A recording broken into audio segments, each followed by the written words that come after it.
Good evening and welcome to Physic for Sleep. Tonight we embark on a profound intellectual journey exploring the earliest moments of our cosmos, specifically focusing on how the very first atoms of hydrogen and helium formed after the Big Bang. Before we gently immerse ourselves in this cosmic genesis, I would like to know where you are at this moment. Perhaps you are nestled beneath a warm blanket, with a gentle rain tapping softly against your window pane. Or perhaps you are simply resting, gazing at the ceiling, allowing your thoughts to drift.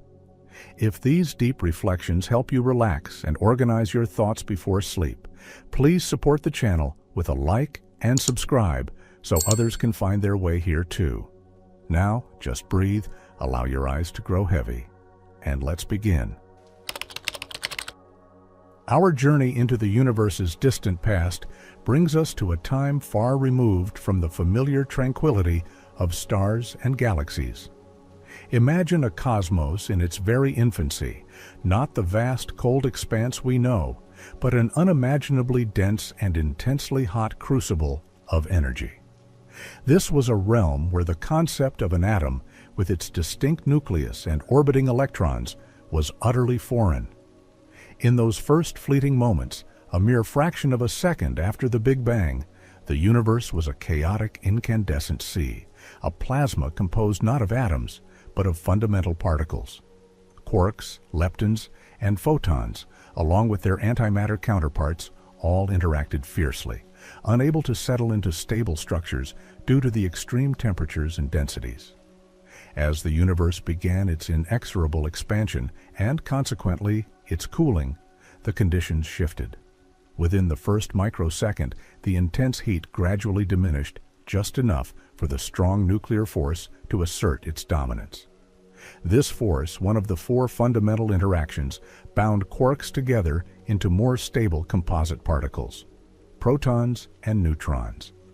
These were the very first building blocks of all future matter, the primordial seeds from which everything we know would eventually emerge. This epoch, where elementary particles coalesced into these stable subatomic components, marked a pivotal transition, setting the stage for the next grand act of cosmic creation. It was a moment of profound significance, a silent, unseen assembly of the raw materials that would one day form stars, planets, and even the complex chemical machinery of life itself. The next crucial chapter in this cosmic narrative is known as Big Bang nucleosynthesis, often abbreviated as BBN. This remarkable period commenced when the universe was approximately 3 minutes old and lasted for about 17 minutes, concluding around the 20-minute mark after the Big Bang.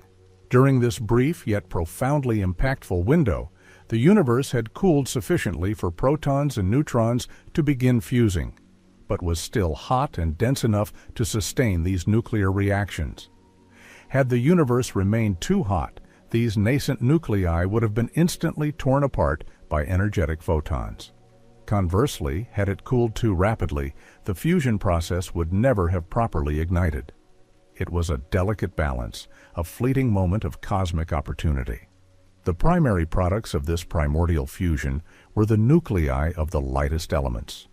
Protons, which are simply the nuclei of ordinary hydrogen, readily combined with neutrons. Initially, a proton and a neutron would fuse to form deuterium, a heavier isotope of hydrogen containing one proton and one neutron. These deuterium nuclei then acted as stepping stones, quickly capturing additional protons and neutrons to build up heavier nuclei. The most abundant of these was helium-4, comprising 2 protons and 2 neutrons. In lesser quantities, helium-3 and trace amounts of lithium-7 nuclei were also forged in this cosmic furnace. Scientists believe that this process produced the vast majority of the universe's helium and lithium, along with all of its deuterium. What is truly astonishing about Big Bang nucleosynthesis is its precise cosmic recipe. According to current cosmological models, approximately 75% of the baryonic matter in the early universe, by mass, was hydrogen, while 25% was helium, with only minute traces of lithium and other even heavier elements. This predicted proportion aligns remarkably well with the observed abundance of these light elements in the oldest, most pristine regions of space, far from the influence of stellar nucleosynthesis, which produces heavier elements.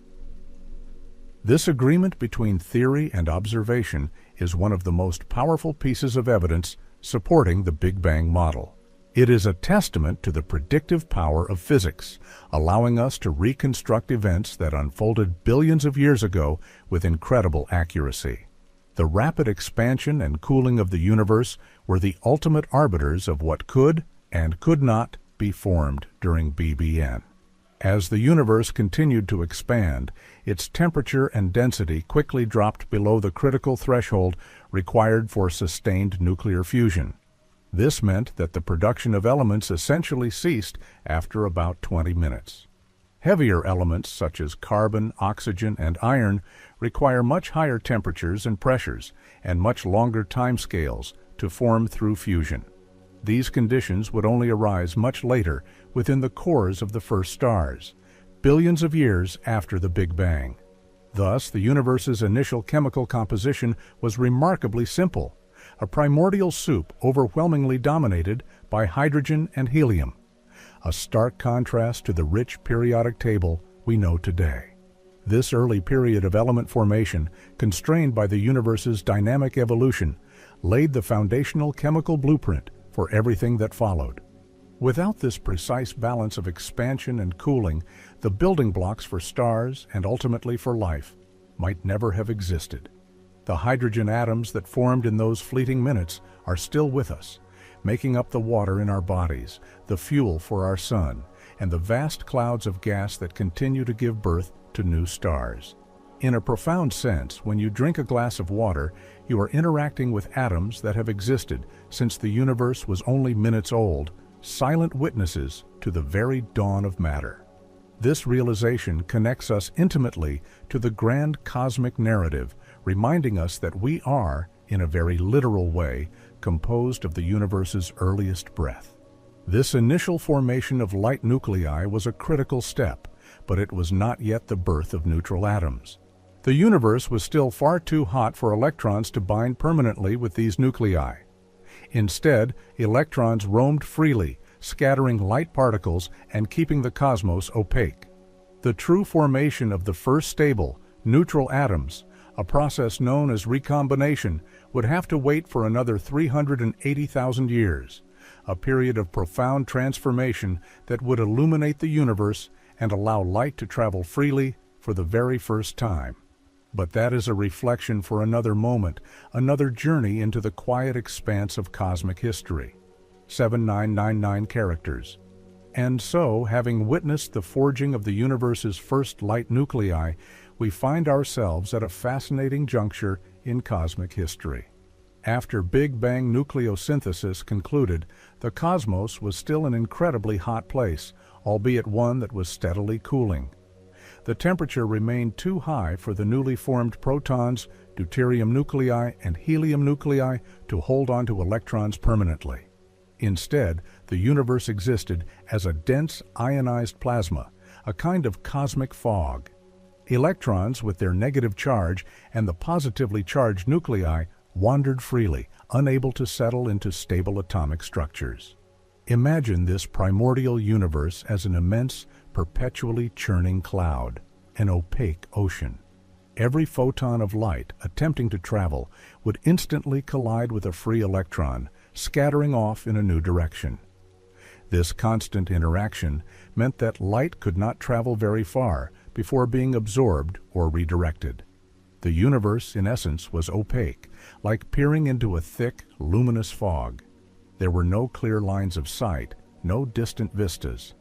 This period, lasting for hundreds of thousands of years, is sometimes referred to as the Dark Ages of the universe, though it was intensely bright, simply impenetrable to observation. As the universe continued its grand, unceasing expansion, it also continued to cool. This cooling was the key to the next profound transformation. For approximately 380,000 years after the Big Bang, the temperature gradually dropped from billions of degrees down to about 3,000 Kelvin. At this critical temperature, the average energy of the photons within the universe finally fell below the ionization energy of hydrogen and helium. This meant that photons no longer possessed enough energy to immediately knock electrons free from atomic nuclei. And so, a magnificent event unfolded: recombination. This was the moment when the free electrons, which had been scattering light for millennia, finally succumbed to the electromagnetic pull of the protons and helium nuclei. They combined to form the first stable, electrically neutral atoms of hydrogen and helium. These were not just fleeting interactions. These were lasting bonds, giving rise to the fundamental atomic structures that would populate the cosmos. It was a gradual process, but its effects were sudden and profound. With the electrons now bound into neutral atoms, they ceased to be effective scatterers of photons.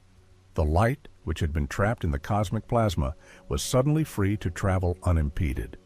This event is known as photon decoupling, a moment when light and matter went their separate ways. It was as if a cosmic curtain was drawn back, revealing the universe in a whole new light. The universe, for the very first time, became transparent. This newly liberated light, having journeyed across the vast expanse of space and time for 13.8 billion years, is what we now observe as the cosmic microwave background, or CMB. The cosmic microwave background is, in essence, the afterglow of the Big Bang, the oldest light in the universe. It was first accidentally discovered in the year 1964 by Arno Penzias and Robert Wilson, two radio astronomers who were attempting to eliminate persistent static from their antenna. What they found was a faint, uniform glow coming from every direction in space, a signal that could not be explained by any terrestrial or galactic source. This discovery provided overwhelming evidence for the Big Bang theory and the process of recombination. Modern observations, particularly from satellites like the Planck mission, have mapped this ancient light with astonishing precision, revealing tiny temperature fluctuations that represent the seeds of all future cosmic structure. The formation of these first neutral atoms and the subsequent transparency of the universe were not merely interesting cosmic phenomena. They were absolutely essential for the universe to evolve into what it is today. Before recombination, the intense radiation pressure from the trapped photons counteracted the gravitational pull of matter, preventing dense clumps from forming. With the photons decoupled, gravity could finally begin its tireless work, slowly drawing together the newly formed neutral hydrogen and helium atoms into vast clouds. These clouds would, over hundreds of millions of years, collapse under their own weight, igniting to form the first stars and galaxies, ushering in the next great epoch of cosmic history, the era of reionization. Consider for a moment the profound implications of this event. The very air you breathe, the water you drink, the complex molecules that make up your physical being, all trace their lineage back to these first, simple atoms of hydrogen and helium. When you look up at the night sky, you're not only seeing the light from distant stars and galaxies, but you are also, in a deeper sense, looking through the transparent universe that was born from this recombination. The CMB photons are still traveling, reaching us today, carrying with them the imprint of that ancient moment when the cosmos first cleared, allowing light to truly illuminate its unfolding story. This silent, invisible background hum is a constant reminder of our shared origin, connecting our fleeting existence to the universe's primordial dawn, a vast, tranquil tapestry woven from the very fabric of time. The universe, having transitioned from an opaque plasma to a transparent canvas during the epoch of recombination, now held within its very fabric the echoes of its infancy. The light that was liberated from its constant dance with free electrons, those photons finally able to traverse the cosmos unimpeded, carries with it an invaluable record. This ancient light, redshifted by the universe's expansion over 13.8 billion years, arrives at our telescopes today as the cosmic microwave background, or CMB. It is a pervasive, faint glow bathing the entire sky, a uniform temperature of approximately 2.725 Kelvin. This temperature is not accidental. It is precisely what is expected from a universe that has expanded and cooled from an initial incredibly hot state. But the true profundity of the CMB lies not just in its average temperature, but in its subtle variations. When we observe the cosmic microwave background with exquisitely sensitive instruments such as those aboard the COBE, WMAP, and Planck satellites, we discover tiny, almost imperceptible temperature differences across the sky. These are known as anisotropies. Imagine a perfectly smooth, still pond. If you were to look closely, you might notice the faintest ripples disturbing its surface. These ripples, though small, are significant, carrying information about the pond's unseen depths and distant disturbances. Similarly, the CMB anisotropies are the cosmic ripples, minute temperature fluctuations on the order of parts per 100,000, revealing the subtle density variations in the early universe. These seemingly insignificant fluctuations, these primordial seeds, are of immense importance. They represent the very first inhomogeneities in the nascent cosmos, regions where matter was ever so slightly denser or sparser than average. It was these tiny overdensities that would eventually serve as the gravitational wells, the cosmic attractors around which all large-scale structures in the universe would begin to form. Without these initial seeds, the universe would have remained a smooth, featureless expanse, a uniform distribution of hydrogen and helium, devoid of the intricate cosmic web of galaxies, clusters, and superclusters that we observe today. So, when we gaze upon the detailed maps of the CMB, we are essentially looking at the blueprint of the entire observable universe, a silent prophecy of future celestial grandeur etched in ancient light. After recombination and the release of the CMB, the universe entered a period known as the Cosmic Dark Ages. This era, lasting from about until roughly several hundred million years later, was a time of profound quiet and darkness. The universe was filled predominantly with neutral hydrogen and helium gas, the atoms that had just formed. There were no stars, no galaxies, and therefore no new sources of light beyond the fading glow of the CMB. The universe was transparent, yes, but it was also largely unilluminated.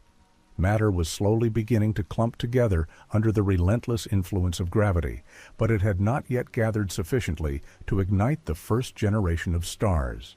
This quiet period, this cosmic slumber, was a necessary interlude. During the Dark Ages, the subtle density fluctuations revealed in the CMB began to grow, amplified by gravity. Dark matter, the mysterious unseen substance that makes up about 27% of the universe's mass energy content, played a crucial role here.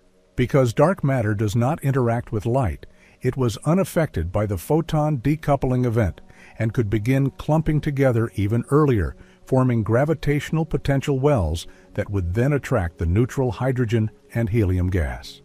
This gravitational scaffolding of dark matter provided the framework upon which the visible cosmic structures would eventually be built. The end of the cosmic dark ages was marked by the birth of the first stars and galaxies, an event known as ionization. As the first massive stars ignited, their intense ultraviolet radiation began to ionize the neutral hydrogen and helium gas that pervaded the universe, stripping electrons once again from their atomic nuclei. This process gradually transformed the universe from a neutral, dark state back into an ionized, transparent one, though now with discrete sources of light. It was a second great cosmic clearing, but this time driven by the internal processes of matter itself, by the very atoms that had formed hundreds of millions of years earlier. The light from these first stars embarked on journeys that would span billions of years, eventually reaching us, carrying tales of the universe's awakening. So, when you see a star twinkling in the night sky, you are not just witnessing a distant point of light. You are observing the culmination of a cosmic process that began with the Big Bang, continued through the formation of the first nuclei and atoms, endured the silence of the Dark Ages, and finally burst forth in a blaze of stellar glory. Each atom of hydrogen in that star, or indeed in your own body, has a lineage stretching back to those first 20 minutes of the universe. The vastness of space and time, the intricate dance of fundamental forces, all conspired to bring forth these elements and ultimately to allow for the complex chemistry that enables consciousness. To ponder this connection is to realize that our very existence is interwoven with the universe's grandest narratives. A breathtaking sequence of events that began in unimaginable heat and has slowly, serenely unfolded into the tranquil, starlit night. Having journeyed through the cosmic morning, witnessing the initial formation of light nuclei and the universe's first grand illumination in the cosmic microwave background, we now arrive at a period of profound quiet. The universe, having achieved transparency as electrons bound to nuclei, entered what astronomers call the cosmic dark ages. For hundreds of millions of years, from roughly until about 400 million years later, the cosmos was a largely unlit expanse. It was filled primarily with neutral hydrogen and helium gas, steadily cooling and expanding, its only pervasive light, the red-shifted afterglow of the CMB, now stretched into microwave wavelengths, a faint, ethereal hum. During this silent epoch, gravity began its slow, relentless work. The tiny density fluctuations, those subtle ripples imprinted in the cosmic microwave background, served as gravitational seeds. Over vast stretches of time, regions that were ever so slightly denser began to attract more matter. This gravitational accretion, while gentle, was persistent. The mysterious dark matter, unaffected by radiation pressure, played a pivotal role, forming vast, unseen halos that acted as gravitational scaffolding, drawing in the neutral hydrogen and helium gas. Slowly, almost imperceptibly, these clouds of primordial gas began to grow denser, colder, and more concentrated in these dark matter halos. Eventually, in the densest pockets of these collapsing gas clouds, the pressure and temperature at their cores reached critical thresholds. This marked the birth of the very first stars, often referred to as population 3 stars. These were magnificent, colossal objects, vastly more massive than our Sun, composed almost entirely of the pristine hydrogen and helium forged in Big Bang nucleosynthesis. Lacking any heavier elements, their internal physics were slightly different, leading to their immense size, hundreds of times the mass of the Sun, and their extraordinarily short, brilliant lives. They burned through their nuclear fuel at prodigious rates, shining with an intensity billions of times greater than our own star. The emergence of these first stars heralded the end of the cosmic dark ages and the dawn of a new era, reionization. The immense ultraviolet radiation emitted by these colossal, short-lived stars was so powerful that it in their vicinity stripping electrons from the atoms once more. Imagine vast bubbles of ionized gas slowly expanding outwards from these nascent stellar nurseries, carving out illuminated regions within the pervasive neutral fog. As more and more stars formed and coalesced into the first small galaxies, these bubbles grew, merging and overlapping, gradually transforming the universe back into an ionized state. This reionization process was not instantaneous. It was a patchy, gradual affair unfolding over several 100 million years. Different regions of the universe became reionized at different times, depending on the local density of matter and the rate of star formation. By about 1 billion years after the Big Bang, the universe was largely reionized, and the opaque neutral hydrogen was mostly gone, replaced by transparent ionized plasma, much like the very early universe, but now with a rich tapestry of luminous stars and galaxies.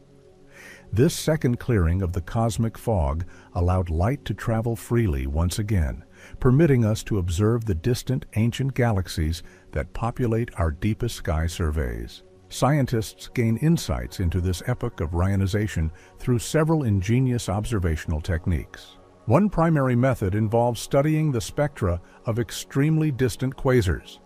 Quasars are incredibly luminous active galactic nuclei, shining brightly from the early universe. As their light travels towards us, it passes through intergalactic hydrogen. If that hydrogen is neutral, it absorbs specific wavelengths of the quasar's light, creating a characteristic absorption pattern known as the Lyman alpha forest. The absence of a dense Lyman alpha forest in the spectra of the most distant quasars indicates that the universe was largely rionized by the time their light was emitted. Furthermore, future observatories aim to detect the faint 21-centimeter radio emission from neutral hydrogen, which would allow us to directly map the distribution of neutral gas during the Dark Ages and observe the process of reionization as it unfolded. This grand reionization was more than just a change in the universe's transparency. It was a fundamental shift that paved the way for the complex cosmos we inhabit. It was a time when the universe truly awakened, lit by its first internal fires, a majestic transition from a serene, dark expanse to a vibrant, star-filled arena. The very existence of galaxies and all the structures within them, including our own solar system and the atoms that compose us, owes its possibility to this intricate dance of gravity, gas, and stellar radiation. To contemplate this epoch is to touch upon the deep interconnectedness of all cosmic events, realizing that the light that reaches us from the furthest reaches of space is not just ancient, but carries the echoes of a universe being born anew, a reminder of the dynamic, ever-evolving nature of our grand cosmic home. And in that vast story, we too are a part of the unfolding. 8,000 characters. As the universe emerged from its dark ages, bathed once more in the light of the first stars, a new chapter of cosmic evolution began. These earliest stars, the population 3 stars we spoke of, were truly colossal, hundreds of times the mass of our own sun, and they lived lives of intense, fleeting brilliance. Composed almost exclusively of the hydrogen and helium forged in the Big Bang, they burned through their nuclear fuel at an astonishing rate. Their immense gravitational pressure and scorching temperatures enabled them to fuse hydrogen into helium, and then, unlike the Big Bang, to synthesize heavier elements in their cores: carbon, oxygen, nitrogen, and even all the way up to iron. But these titanic stars were destined for a spectacular end. Their brief, glorious existences concluded in cataclysmic explosions known as supernovae. These weren't just any supernovae. Due to their lack of heavier elements, some of these first stellar deaths are thought to have been particularly energetic, perhaps even pair instability supernovae, completely obliterating the star and dispersing its entire mass. In these moments of ultimate stellar demise, the conditions were so extreme, the pressures and temperatures so immense, that elements heavier than iron, elements like gold, silver, and uranium, were finally forged through rapid neutron capture processes. This was the universe's first widespread chemical enrichment, scattering the nascent periodic table across the cosmos. Imagine these first supernovae as cosmic fireworks, not just illuminating the darkness, but seeding the vast empty regions of space with the very first heavy elements. These elements, often referred to as metals by astronomers, despite including nonmetals like oxygen and carbon, were crucial. They mingled with the pristine hydrogen and helium gas that still pervaded the universe, subtly altering its composition. This enriched gas then became the raw material for the next generation of stars. Unlike their population 3 predecessors, these new stars, known as population 2 stars, contained a small but significant fraction of these heavier elements. They were generally smaller, longer-lived, and more diverse, forming in greater numbers within the burgeoning gravitational wells of dark matter halos. The gradual accumulation of gas, dust, and these newly formed stars, all driven by the relentless pull of gravity, led to the formation of the first galaxies. These were not the grand spiral or elliptical galaxies we see today, but rather smaller, more irregular structures, often called proto-galaxies. Within these early galactic nurseries, the cycle of star birth and death continued. Population 2 stars, in their own time, also exhausted their fuel, and if massive enough, exploded as supernovae, further enriching the interstellar medium with more heavy elements. This continuous cosmic recycling, where stars synthesize elements and then distribute them upon their death, is fundamental to the universe's evolution. Over billions of years, through countless generations of stars, this process of chemical enrichment continued. The gas clouds became progressively richer in metals, leading to the formation of population 1 stars, like our Sun. These are stars rich in heavy elements, found predominantly in the spiral arms of galaxies, and they are capable of forming planetary systems. Indeed, the very existence of rocky planets like Earth and the complex chemistry necessary for life depends entirely on the previous generations of stars having lived, died, and scattered their elemental gifts across the cosmos. Our solar system, forming approximately 9.2 billion years after the Big Bang, is a direct beneficiary of this long and intricate stellar history. When you look at your hand or at any object around you, you are looking at a collection of atoms, many of which were not present in the universe's earliest moments. The carbon in your cells, the oxygen you breathe, the iron in your blood, the calcium in your bones, all of these elements were forged in the fiery hearts and explosive deaths of ancient stars, stars that lived and died long before our Sun was even a whisper in a cosmic cloud. You are, quite literally, stardust, a transient arrangement of elements that have undergone a multi-billion-year journey through cosmic furnaces and vast interstellar spaces. This profound realization connects us intimately to the grand, sweeping narrative of the universe. It reminds us that our personal existence is not separate from the cosmos, but an integral part of its ongoing story. The same physical laws that governed the formation of the first hydrogen and helium atoms, that guided the birth and death of the first stars, are the very laws that orchestrate the intricate dance of atoms within you right now. This continuous cycle of creation, destruction, and rebirth, played out on a cosmic stage, is a testament to the universe's enduring capacity for wonder, a tranquil, ever-unfolding masterpiece. And with this thought, we gently drift further into the quiet contemplation of our cosmic origins. 8,000 characters. Having witnessed the universe's reawakening with the first stars and the subsequent chemical enrichment that paved the way for more complex celestial bodies, we now arrive at a crucial understanding of how those initial atoms of hydrogen and helium continue to shape our cosmos. Despite the fiery deaths of massive stars scattering heavier elements, the universe today remains overwhelmingly dominated by these two lightest elements.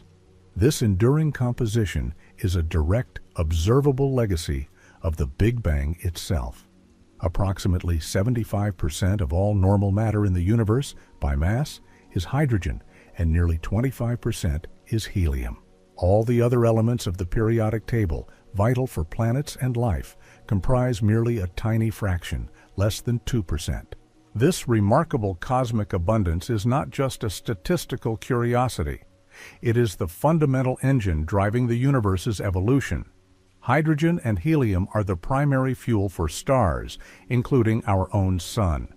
Deep within stellar cores, under immense gravitational pressure and scorching temperatures, hydrogen atoms are fused into helium, releasing the colossal amounts of energy that make stars shine. This process of nuclear fusion is a continuous, gentle forging, a cosmic alchemy that has been ongoing for billions of years, transforming the universe's initial simplicity into its current complexity.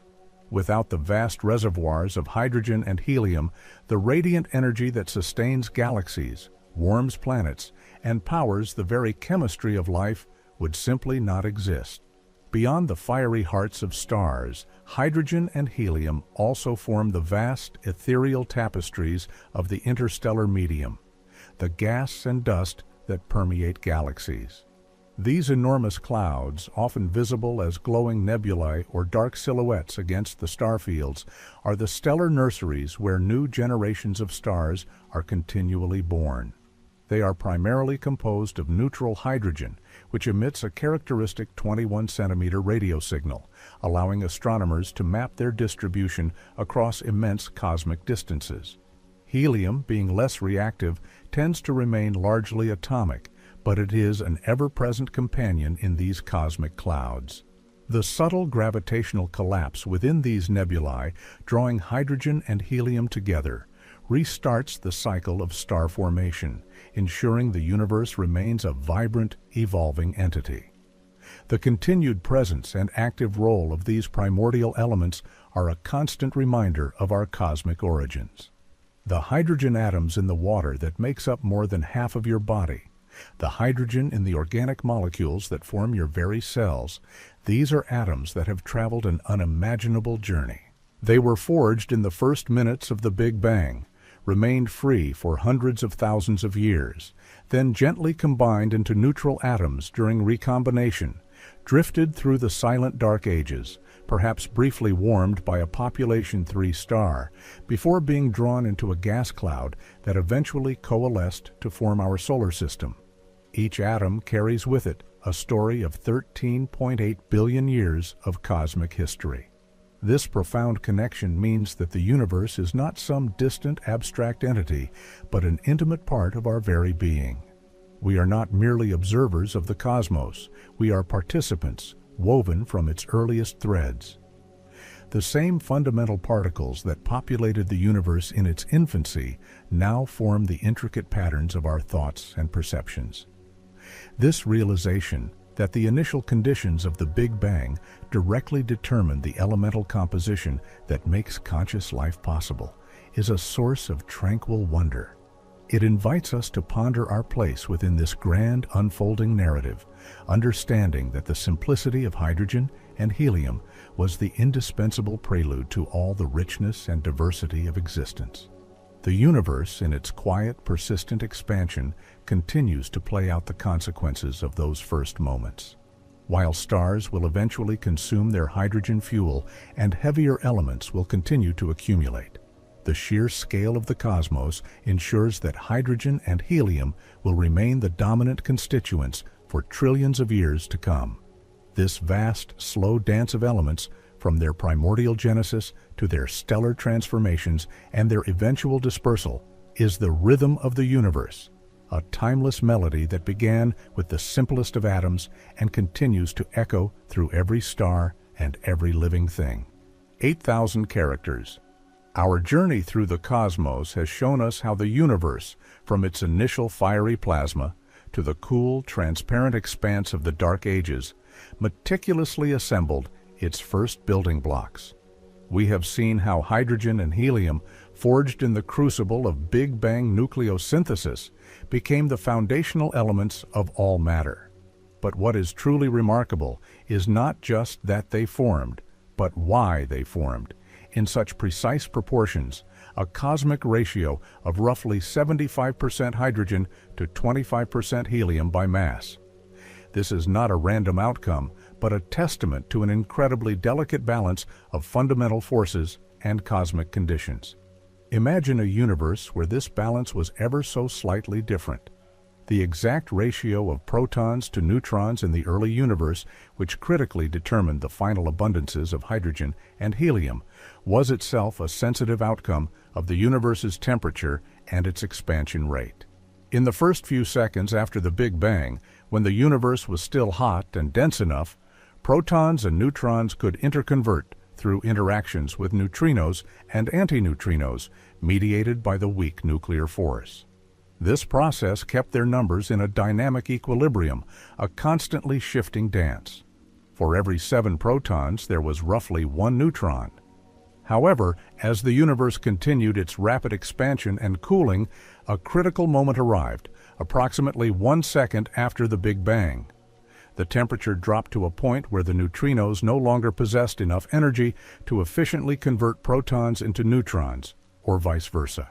The weak nuclear force effectively froze out from this interconversion process. At this point, the neutron-to-proton ratio was fixed, or frozen in, at about 1 neutron for every 6 or 7 protons. The remaining free neutrons, which are inherently unstable, then began to decay into protons, electrons, and antineutrinos, with a half-life of about 10 minutes. This decaying process would have converted all neutrons into protons if the universe had expanded and cooled too slowly, leaving no neutrons for nucleosynthesis. But the universe continued to cool and expand, reaching the optimal conditions for Big Bang nucleosynthesis to begin around the 3-minute mark. By this time, roughly 1 out of every 8 protons had become a neutron. These neutrons were then almost entirely incorporated into helium-4 nuclei, as helium-4 is an extremely stable structure. For every helium nucleus formed, 2 protons and 2 neutrons were used. The remaining protons, unable to find a neutron partner, remained as individual hydrogen nuclei. This precise neutron-to-proton ratio, frozen in those earliest seconds and then captured by nuclear fusion, is why we observe the universe to be roughly 75% hydrogen and 25% helium. If, for instance, there had been a slightly higher neutron-to-proton ratio at the freeze-out point, more helium would have formed. If the ratio had been significantly higher, all the hydrogen might have been converted into helium and even heavier elements, leaving no hydrogen to fuel long-lived stars like our Sun. Conversely, if the neutron-to-proton ratio had been much lower, fewer helium nuclei would have formed, altering the stellar evolution pathways. The implications of this delicate balance are profound. The existence of long-lived stars, which are essential for the slow and steady production of heavier elements necessary for rocky planets and life, depends directly on a universe rich in hydrogen. Stars like our Sun burn hydrogen over billions of years, providing stable environments for planetary systems to develop. Had the conditions of the early universe favored a different neutron-to-proton ratio, perhaps leading to a cosmos dominated by heavier elements or by only very light elements in different proportions, the universe we inhabit, with its complex chemistry and the potential for life, would likely not exist. This cosmic fine-tuning, where the fundamental parameters of the universe seem precisely set for the emergence of complexity, is a source of deep contemplation. It suggests that our existence is not merely a chance event, but an outcome woven into the very fabric of physical law. The silent processes of the early universe, the fleeting dance of particles, and the precise timing of cosmic events all conspired to create the elemental stage upon which the grand drama of stars, galaxies, and life would eventually unfold. It is a subtle yet powerful reminder that even in the vastness and apparent indifference of space, there is an intricate order, a harmonious arrangement that allowed for the possibility of our conscious awareness. And with this awareness, we can appreciate the quiet marvel of our elemental heritage, tracing our origins back to the first, perfectly balanced atoms of the cosmos. 8,000 characters. The delicate balance of the early universe, which set the precise proportions of hydrogen and helium, has profoundly shaped the cosmos we inhabit. These primordial elements, born in the first moments after the Big Bang, are not merely historical relics. They are the enduring architects of cosmic structure, continuously participating in the grand, unfolding story of creation and transformation. Even today, billions of years later, their overwhelming abundance dictates the fundamental processes that govern galaxies, stars, and indeed the very possibility of complex life. Consider the vast, majestic nebulae that grace our night sky, immense clouds of gas and dust stretching across light years. These stellar nurseries are overwhelmingly composed of the same pristine hydrogen and helium that emerged from the Big Bang, albeit now gently enriched by the heavier elements scattered by previous generations of supernovae. Within these molecular clouds, gravity continues its patient work, drawing together the diffuse atoms and molecules. As these regions grow denser, they eventually collapse to form new stars and planetary systems. This cycle of gas accumulation, star birth, and subsequent chemical enrichment is a continuous process, a cosmic rhythm that has been playing out for nearly 13.8 billion years. Our own Sun, a population 1 star, is a testament to this enduring legacy. Its core is a natural fusion reactor, tirelessly converting hydrogen into helium, a process that has sustained it for approximately 4.6 billion years and will continue for another 5 billion. This steady, predictable energy output is a direct consequence of the universe's initial elemental composition. Without that vast reservoir of hydrogen, long-lived, stable stars capable of nurturing developing planetary systems would be impossible.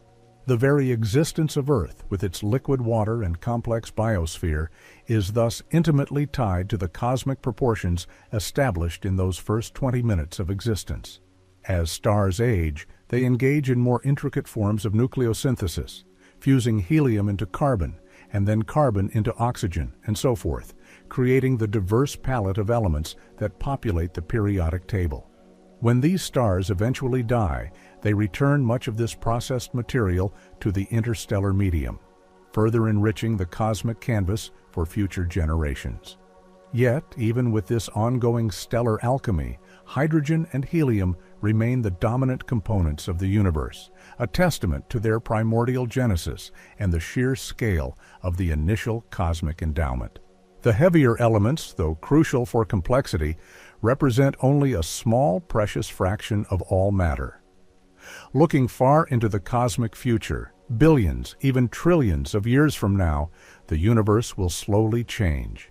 The era of active star formation, fueled by hydrogen, will eventually dwindle as the available gas is locked away in stellar remnants like white dwarfs, neutron stars, and black holes.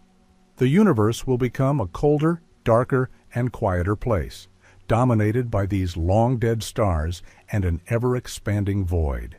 Even then, the hydrogen and helium atoms that do remain, whether in the faint halos of galaxies or drifting in the vast intergalactic spaces, will carry within them the indelible memory of their birth at the dawn of time. This profound understanding of our elemental origins invites a deep sense of connection to the universe. Every atom of hydrogen in your body, every breath you take, every thought you form, is a part of this ancient cosmic narrative. You are not separate from the universe. You are a fleeting yet magnificent manifestation of its fundamental elements, assembled through billions of years of cosmic evolution. To comprehend is to glimpse the very beginning of our material existence, to understand the foundational simplicity from which all complexity has gracefully unfolded. It is a quiet wonder, an invitation to recognize the universe within ourselves and to find tranquility in that boundless connection. The enduring dance of hydrogen and helium, from their birth in the Big Bang to their roles as stellar fuel and cosmic architects, reveals a universe of remarkable precision. It's a precision that extends beyond mere quantity, delving into the very fundamental constants and laws that permitted these elements, and indeed all subsequent complexity, to exist. The fact that the universe settled into this composition is not just a fortunate accident. It reflects a deeply intricate balance within the fabric of physical reality itself. Consider for a moment how exquisitely balanced the universe's fundamental forces must be. Had the strong nuclear force, which binds protons and neutrons together, been even slightly weaker, the deuterium nuclei, the crucial intermediate step in Big Bang nucleosynthesis, would not have been stable. Consequently, helium would not have formed in the observed quantities, or perhaps not at all. Conversely, if the strong force had been just a few percent stronger, virtually all hydrogen would have fused into helium and heavier elements in the early moments. Such a universe would be drastically different, perhaps a cosmos of short-lived blue giants and dense stellar remnants, utterly inhospitable to the gradual formation of complex structures or life. Similarly, the precise values of other cosmic parameters were equally critical. The expansion rate of the early universe, for instance, played a pivotal role. If the universe had expanded too quickly, it would have cooled too rapidly, preventing the fusion of protons and neutrons into even the lightest nuclei. Conversely, a universe that expanded too slowly would have remained hot and dense for too long, allowing all the hydrogen to fuse into helium and beyond, depleting the cosmic fuel for future stars. The delicate interplay between expansion, temperature, and the strengths of the fundamental forces created a narrow window of opportunity, a cosmic sweet spot, where hydrogen and helium could form in exactly the right proportions to sustain a long, star-forming future. This observation of such precise conditions has led physicists and cosmologists to ponder what is known as the anthropic principle. In its weakest form, it simply states that the universe must be compatible with the existence of intelligent life, because if it were not, there would be no one to observe it. We, as conscious beings, necessarily find ourselves in a universe where the conditions for our existence are met. It's a subtle but profound point. The elemental composition, the stellar lifetimes, the very possibility of chemical complexity, all these are preconditions for the emergence of observers like us. Our very presence here is a selection effect, guiding our understanding of the universe's underlying parameters.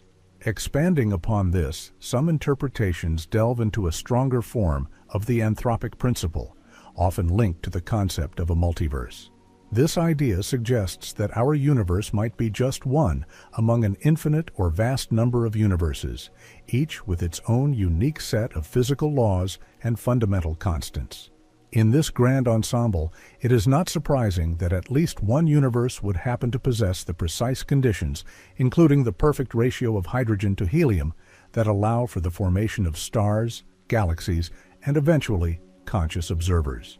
Our universe, then, is simply one of the lucky ones, a bubble in a cosmic foam where the dice rolled just right for existence to flourish.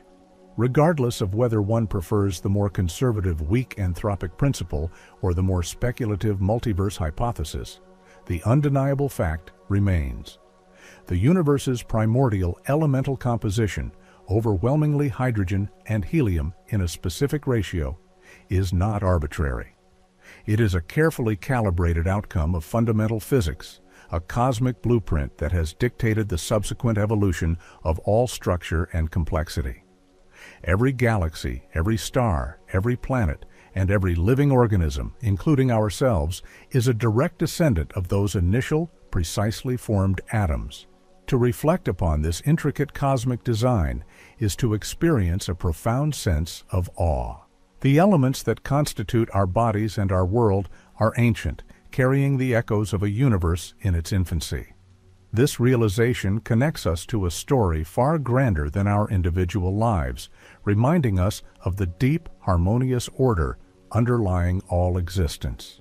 It is a tranquil thought that the very breath you take is composed of atoms that have traversed billions of years, perfectly proportioned to allow for this very moment of quiet contemplation. May this deep understanding of our elemental heritage carry you into a world of serene and insightful rest. 7998 characters. The intricate balance we've discussed, leading to the precise cosmic recipe of hydrogen and helium, is not merely a theoretical construct, a grand idea born from abstract equations. It is a profound prediction, one that has been rigorously tested and, for the most part, beautifully confirmed by our meticulous observations of the universe. The serene consistency between what our sophisticated models suggest should have happened in the first few minutes after the Big Bang and what we actually measure in the most distant and ancient corners of the cosmos stands as one of the crowning achievements of modern cosmology. This harmony of theory and empirical evidence offers a deep sense of intellectual satisfaction, like listening to a complex symphony where every note resonates with a comforting, perfect clarity, revealing a hidden order. One of the most compelling and elegant pieces of evidence for this early elemental synthesis emanates from the cosmic microwave background itself. While we've previously touched upon it as the universe's first light, a relic of recombination, its profound details tell an even richer, deeper story. The CMB is not just a static picture of the early universe. It is a dynamic snapshot, a fossil imprint of the cosmos, precisely when those first stable, neutral hydrogen and helium atoms formed. The exquisite patterns of these tiny temperature fluctuations, these cosmic ripples, meticulously mapped by groundbreaking missions like COBE, WMAP, and Planck, are incredibly sensitive to the overall composition of the universe at that nascent stage. Specifically, the amplitudes and scales of these fluctuations directly depend on the density of baryonic matter, the ordinary matter made of protons and neutrons. Our cosmological models predict a certain baryonic density to produce the observed CMB patterns, and this density in turn perfectly matches the density required for Big Bang nucleosynthesis to yield the observed light element abundances. It is a profound interwoven tapestry of cosmic evidence where distinct phenomena, observed through different wavelengths and across vast epochs, independently confirm the same primordial story with breathtaking concordance. This elegant cross-validation strengthens our belief in the fundamental narrative of cosmic origins. Our scientific inquiry, however, is never truly satisfied with mere theoretical predictions. It relentlessly seeks empirical verification. Our powerful telescopes, acting as diligent cosmic archaeologists, meticulously peer into the most pristine environments, seeking out regions largely untouched by the stellar furnaces that have, over billions of years, later forged heavier elements. These are places far removed from the bustling galactic centers, often found in the diffuse, wispy gas clouds of intergalactic space, or nestled within the ancient, metal-poor dwarf galaxies that represent some of the very earliest stellar systems to have formed. By carefully analyzing the faint light from distant quasars, for instance, whose spectra reveal characteristic absorption lines from intervening gas clouds, or by studying the subtle spectroscopic signatures of stars within these metal-poor dwarf galaxies, scientists can directly measure the abundance of primordial deuterium, helium-3, helium-4, and lithium-7. Each absorption line or emission signature is a unique spectral fingerprint, a delicate cosmic inscription precisely revealing the presence and relative quantity of these foundational elements across immense cosmic distances. What we consistently find through these meticulous and painstaking measurements is a truly remarkable agreement. The observed abundances of deuterium, that heavier isotope of hydrogen, along with helium-3, and the overwhelmingly dominant isotope, helium-4, align with astonishing precision with the detailed predictions of Big Bang nucleosynthesis. For example, the universe's baryonic matter is indeed found to be approximately by mass, a ratio so fundamental it might as well be etched into the very laws of physics. This precise cosmic fingerprint, left by the weak force freeze-out and the subsequent nuclear reactions that occurred in the first 3 to 20 minutes of existence, serves as an extraordinarily robust validation of our understanding of the universe's initial moments and the fundamental physics governing them. It is a cosmic constant, a serene ratio woven into the very fabric of existence, from the largest galaxies to the smallest subatomic particles, establishing a deep sense of order in the grand scheme of things. While the agreement for hydrogen, deuterium, and helium is impressively precise, there remains a slight intriguing discrepancy for lithium-7. Our current theoretical models of Big Bang nucleosynthesis predict a slightly higher abundance of lithium-7 than what is consistently observed in the oldest, most metal-poor stars within our galaxy. This persistent difference, often dubbed the lithium problem, is a fascinating and ongoing puzzle that continues to engage cosmologists and nuclear physicists with quiet intensity. It is a small but stubborn anomaly, a faint whisper of the unknown within an otherwise harmoniously understood cosmic past. This minor enigma, however, doesn't fundamentally undermine the overall Big Bang model or our broad understanding of primordial element formation. Rather, it highlights areas where our understanding of fundamental nuclear reaction rates at very low energies, or perhaps even the properties of exotic particles like dark matter that subtly influence these early processes, might require subtle refinement. It serves as a gentle reminder that science is an eternal journey of discovery, where even small discrepancies can illuminate new pathways towards deeper truths, inviting us to delve further, to question with open minds, and to expand the boundaries of our knowledge, much like a tranquil river gradually carving new, intricate paths through an ancient, ever-yielding landscape. the powerful convergence of theoretical predictions, and an ever-growing body of robust observational evidence, particularly derived from the cosmic microwave background and the direct measurements of light element abundances in the most ancient stellar populations, provides an incredibly strong and unwavering foundation for the standard model of cosmology. This comprehensive model, often referred to as lambda CDM, describes the universe from its earliest, most energetic moments to its current vast and accelerating state, seamlessly incorporating concepts like cosmic inflation, the enigmatic presence of dark matter, and the pervasive influence of dark energy. The precise formation of hydrogen and helium and their observed ratios stand as critical, immovable pillars supporting this grand framework, affirming that our scientific narrative of cosmic origins is built on solid, verifiable ground. It instills a sense of serene confidence in our collective human endeavor to decipher the universe's grand story, a story that continues to unfold with elegant precision, constantly inviting deeper exploration. And as you drift deeper into slumber, allow yourself to contemplate the profound, unimaginably ancient journey of these simplest of atoms.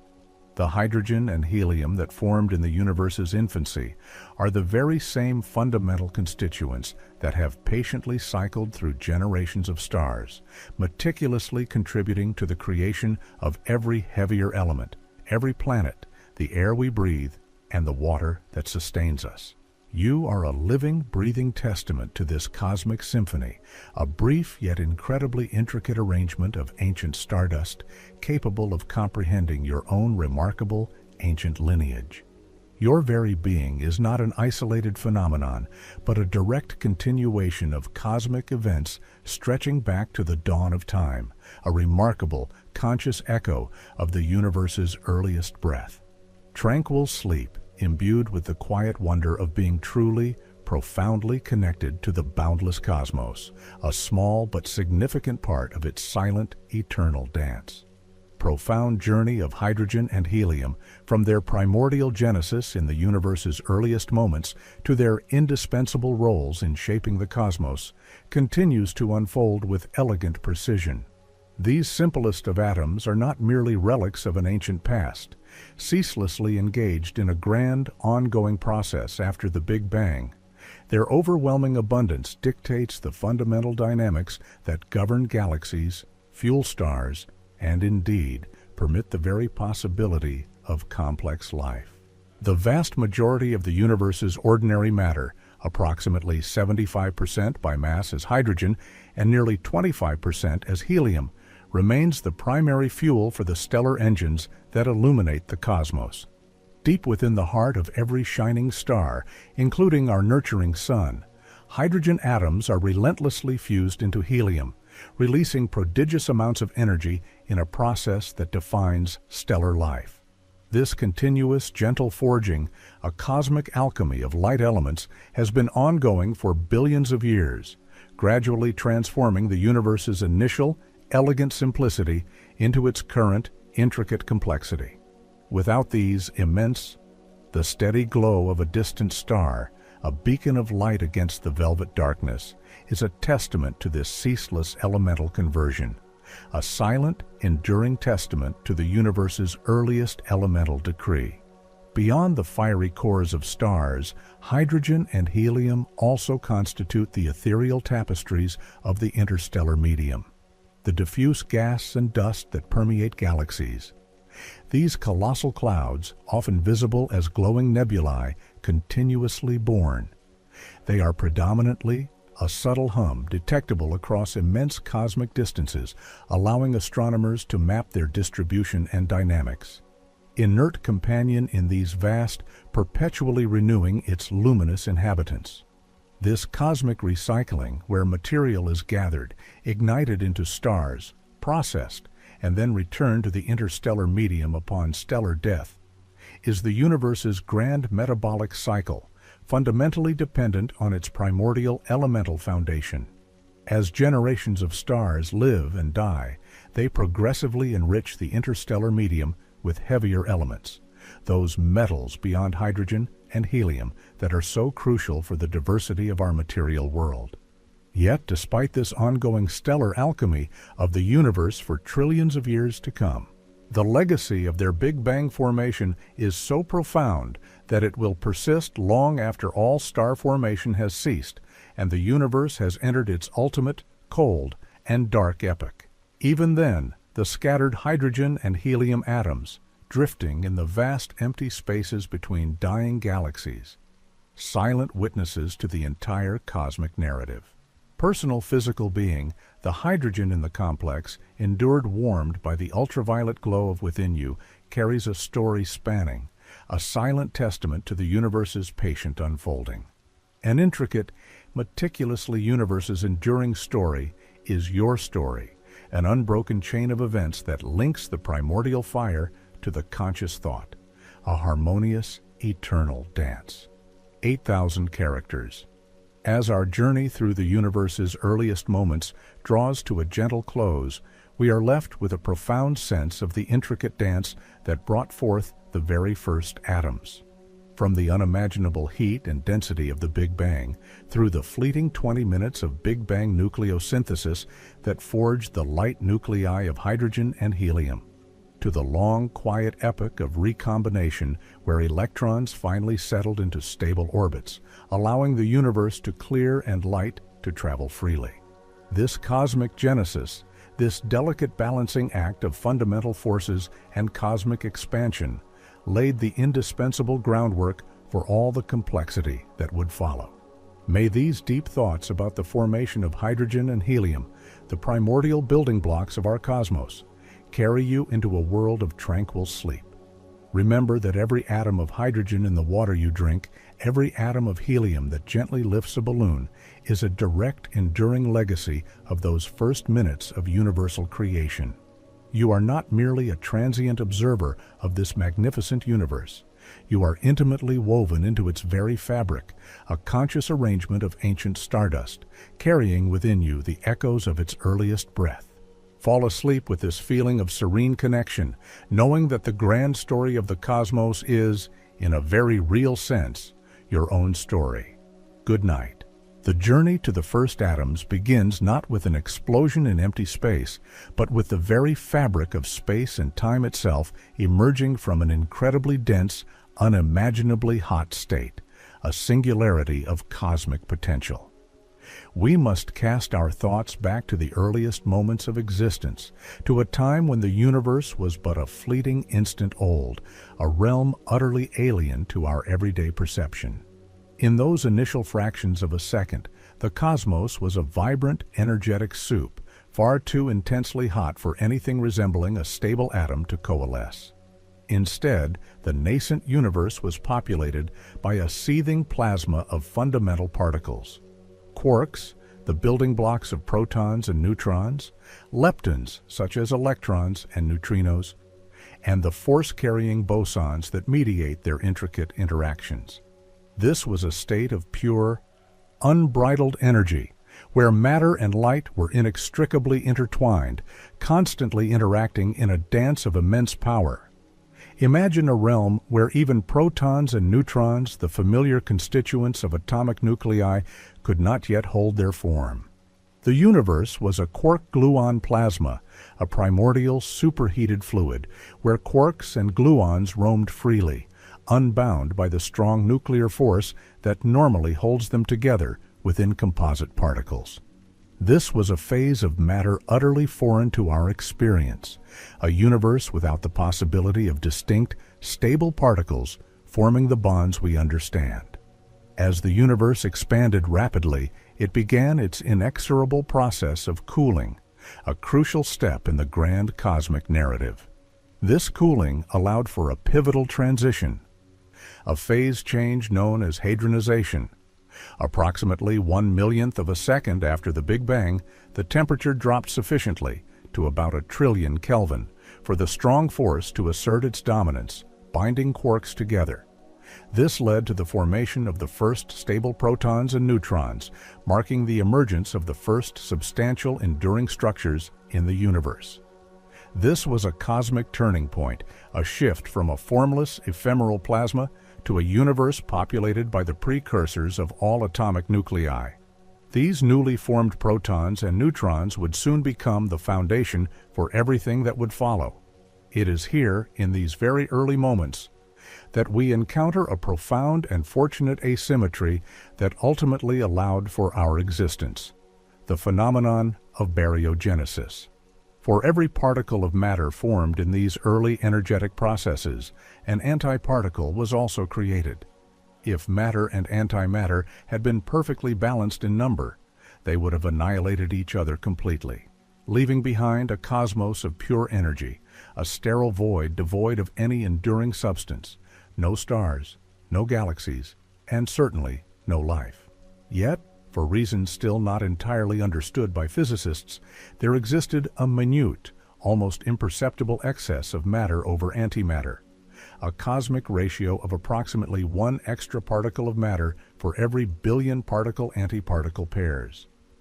This tiny, delicate imbalance, a cosmic fluke of immense consequence, was enough. As the universe cooled and expanded, the vast majority of matter and antimatter annihilated. But this slight, precious surplus of matter survived. This surviving remnant became the indispensable raw material for everything we observe and experience today, including the very atoms that compose our bodies. We are, in essence, the fortunate survivors of a cosmic battle between creation and annihilation, a testament to a delicate universal preference for matter, a preference without which our story could never have begun. As the universe continued its relentless expansion and cooling, another critical epoch dawned, the era of Big Bang nucleosynthesis, or BBN. This period, spanning from about 1 minute to roughly 20 minutes after the Big Bang, witnessed temperatures and densities fall to a point where the newly formed protons and neutrons could, for a brief window, fuse together. Much like the nuclear fusion processes that power stars, but on an infinitely grander universal scale, these fundamental particles began to combine. Protons, which are themselves the nuclei of ordinary hydrogen atoms, readily fused with neutrons to form deuterium, a heavier isotope of hydrogen. Deuterium, in turn, combined further with other protons and neutrons to create helium-3 and then helium-4, which remains the most abundant isotope of helium in the cosmos. A tiny, almost negligible amount of lithium-7, the third lightest element, was also forged in this incredibly fiery crucible. However, the period of BBN was remarkably brief and self-limiting. The universe continued its rapid expansion and cooling, and within approximately 20 minutes, the density and temperature had dropped too low for these nuclear fusion reactions to continue efficiently. This meant that only the lightest elements could form. The complex building blocks for carbon, oxygen, nitrogen, and all the myriad heavier elements that are so essential for the chemistry of life simply could not be created during this fleeting, primordial window. Consequently, the early universe remained primarily a vast expanse of hydrogen and helium nuclei with only trace amounts of lithium, awaiting further cosmic evolution. For the next approximately 380,000 years, the universe remained a hot, dense, and remarkably opaque plasma. The temperature was still too high, the energy too great, for electrons to settle into stable orbits around these newly formed nuclei. Instead, free electrons constantly scattered photons, the particles of light, preventing light from traveling freely over vast distances. Imagine trying to see through an incredibly dense, luminous fog, or a thick, all-encompassing cloud. The universe was effectively opaque, filled with this incessant energetic interaction between charged particles and light. This extended period is often referred to as the Dark Ages of the universe, not because it was devoid of light in the absolute sense, there was plenty of radiation, but because light could not propagate unimpeded, leaving the cosmos shrouded in a kind of energetic veil, a cosmic murk that would persist for millennia. No large structures could yet emerge from this chaotic sea of charged particles and photons. Then a truly transformative event occurred. marking the true birth of the first neutral atoms and fundamentally altering the transparency of the cosmos, the epoch of recombination. As the universe expanded further, it continued its steady cooling.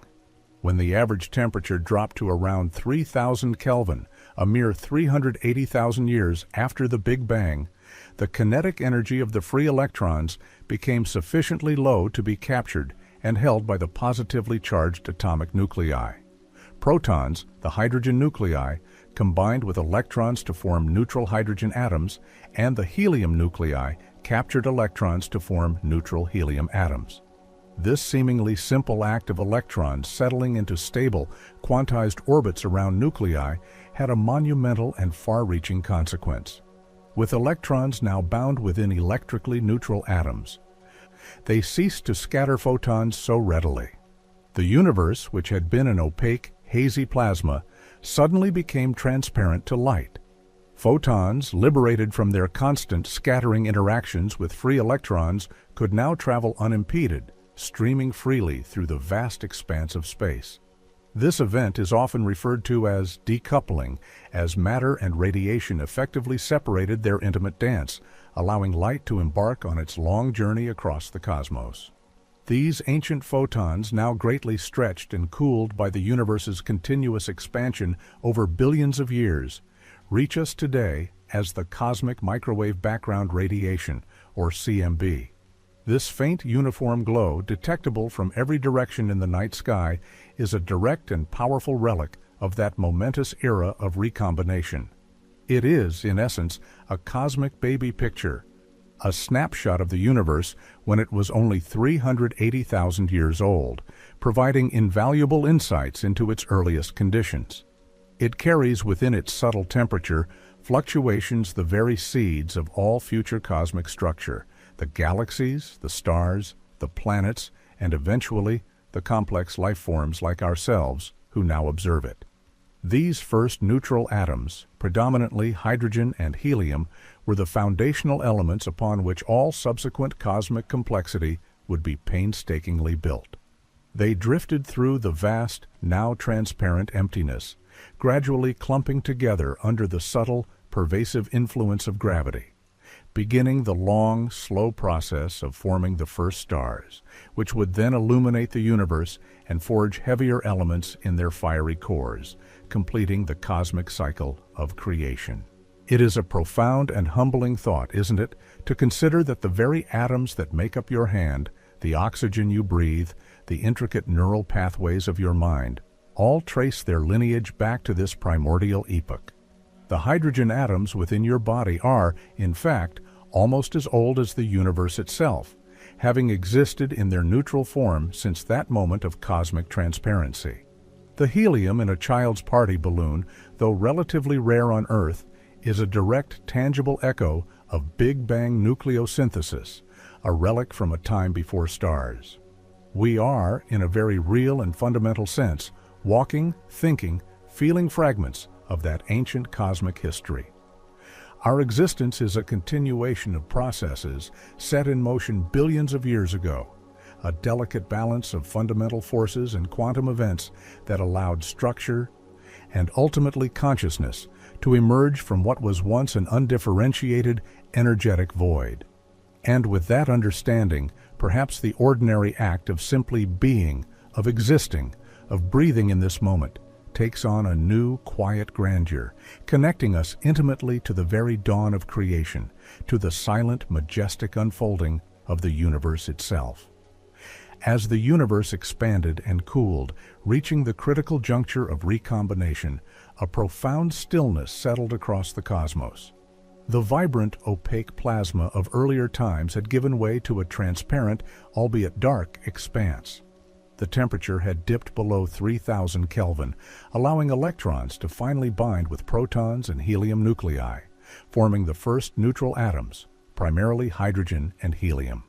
This era, lasting for hundreds of millions of years, is often referred to as the Cosmic Dark Ages. It was not dark in the sense of total absence of light, but rather because there were no stars, no galaxies, to illuminate the vast emptiness. The faint glow of the cosmic microwave background, a relic of recombination, was the only light that could travel freely, but there were no structured sources of illumination to sculpt the darkness. During this immense period, the universe was a relatively uniform, diffuse gas of these primordial elements, quietly awaiting the next stage of its grand evolution. Yet, even in this apparent stillness, an invisible sculptor was at work: gravity. The subtle, minute density fluctuations, tiny ripples in the otherwise smooth distribution of matter, which had been imprinted during the very earliest moments of cosmic inflation, began their patient, inexorable work. Over vast stretches of cosmic time, gravity slowly, gently pulled these diffuse clouds of neutral hydrogen and helium together. Imagine a vast, almost perfectly calm ocean, where microscopic currents, barely perceptible, begin to draw tiny motes of dust into ever so slightly denser clumps. This slow accumulation of matter was the initial painstaking step towards the birth of the first stars, and eventually the intricate tapestry of galaxies we observe today. These first stars, often referred to as population 3 stars, were fundamentally different from the stars we see in our night sky today. They were born from a pristine, unpolluted cosmos, composed solely of the hydrogen and helium forged in the Big Bang, with only trace amounts of lithium. There were no heavier elements, no carbon, no oxygen, no iron to aid in their cooling or to influence their internal structure. Because of this purity and the conditions of the early universe, these inaugural stars are believed to have been truly colossal, many times more massive than our own Sun, some perhaps hundreds of times heavier. Their immense mass meant that their lives were fleeting and extraordinarily violent. They burned through their nuclear fuel at an astonishing rate, radiating with an intensity that would dwarf our Sun's output. Their existence, though brief in cosmic terms, was absolutely essential, for they were the universe's first alchemists. Within the searing hot cores of these massive population 3 stars, the process of stellar nucleosynthesis began anew, but with a crucial difference from the Big Bang nucleosynthesis. Here, the extreme temperatures and pressures were sustained for much longer periods, allowing for the creation of elements beyond hydrogen and helium. These stellar furnaces began by fusing hydrogen into helium, just as our Sun does now. But in their deeper, hotter cores, helium nuclei were then forced together to form carbon, the very backbone of organic chemistry. Further reactions led to the creation of oxygen, nitrogen, and a host of other elements up to iron. Each fusion step released energy, counteracting the inward pull of gravity and keeping the star stable. This was the universe effectively enriching itself, building more complex atomic structures from the simple ingredients provided by the Big Bang. However, as these gargantuan stars continued their furious burning, they eventually accumulated a core of iron. Iron is a pivotal element in stellar evolution because its fusion, unlike lighter elements, does not release energy. Instead, it consumes energy. Once an iron core forms, the star loses its internal pressure support, and gravity, which had been held at bay for millions of years, finally triumphs. The core collapses inward with catastrophic speed, triggering one of the most spectacular and energetic events in the entire cosmos: a supernova explosion. In these cataclysmic moments, temperatures and pressures reach unimaginable extremes, far surpassing those found in stable stellar cores. It is within these fleeting, violent instants that elements heavier than iron, such as gold, silver, uranium, and platinum, are forged through rapid neutron capture processes. The sheer power of these supernovae blasts scattered these newly created heavy elements, along with the hydrogen, helium, and lighter elements produced earlier, across vast swaths of the interstellar medium. Imagine a cosmic fireworks display, not just of light, but of freshly minted atomic material, seeding the nascent universe with the raw ingredients for future generations of stars, planets, and even life itself. Without these stellar deaths, the cosmos would remain a sterile realm of hydrogen and helium, incapable of supporting the rich chemical diversity that underpins complex structures. These dispersed elements became the cosmic dust and gas from which later, more chemically rich stars and planetary systems, like our own, would eventually form. The intense ultraviolet radiation emitted by these first luminous population 3 stars also had another profound impact. It began the process of reionization. The neutral hydrogen atoms that had formed during recombination, effectively making the universe transparent, were now exposed to this powerful stellar light. The energetic photons from these early stars stripped electrons from these neutral hydrogen atoms, turning them back into a plasma of free protons and electrons. This process slowly but surely cleared away the remaining cosmic fog, carving out vast transparent bubbles in the interstellar medium. Over hundreds of millions of years, as more and more stars formed and shone, these rionized bubbles grew and merged, eventually transforming the entire universe from its neutral, dark state back into the largely ionized, transparent cosmos we inhabit today. This reionization epoch marked the true end of the Dark Ages, ushering in an era where light could travel freely, illuminating the burgeoning structures of the universe. As these first stars lived and died, their gravitational influence, combined with the continued collapse of larger gas clouds, led to the formation of the very first galaxies. These were not the grand spiral or elliptical galaxies we see today, but rather smaller, irregular clumps of stars and gas, often referred to as proto-galaxies. These early galactic structures were the crucibles for subsequent generations of stars, which would continue the cycle of element formation and enrichment. Over billions of years, these smaller galaxies would merge and coalesce, growing into the majestic cosmic islands that populate our modern universe, each a testament to the patient, persistent work of gravity and the transformative power of stellar evolution. When we consider the journey of these first atoms, from the quark-gluon plasma to the nuclei forged in the Big Bang, and then to the heavier elements synthesized in the hearts and explosive deaths of the first stars, we are, in a profound sense, tracing our own lineage. Every atom of carbon in your cells, every speck of iron in your blood, every trace of calcium in your bones was once a part of this cosmic saga. You are, quite literally, a collection of particles that have traveled through unimaginable epochs of time and space, participating in the fundamental processes that built the universe. To understand the creation of the first atoms is to understand a part of ourselves, to recognize that our very existence is interwoven with the grand, silent narrative of cosmic genesis. It allows us to feel a deep, tranquil connection to the universe's ancient past, knowing that the matter within us has been on an extraordinary journey, a journey that continues to unfold. The universe, now rionized and illuminated by the first generations of massive, short-lived stars, was no longer a pristine, uniform expanse of hydrogen and helium. The cataclysmic supernovae that marked the demise of these pioneering stellar giants had acted as cosmic foundries, scattering freshly forged heavier elements, carbon, oxygen, nitrogen, and all the way up to iron, along with traces of even heavier elements like gold and uranium, into the vast interstellar medium.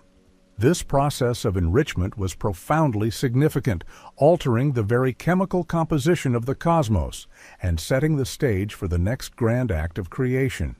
These dispersed elements, like a subtle seasoning added to a primordial soup, began to mix with the remaining hydrogen and helium gas, forming new, chemically richer clouds.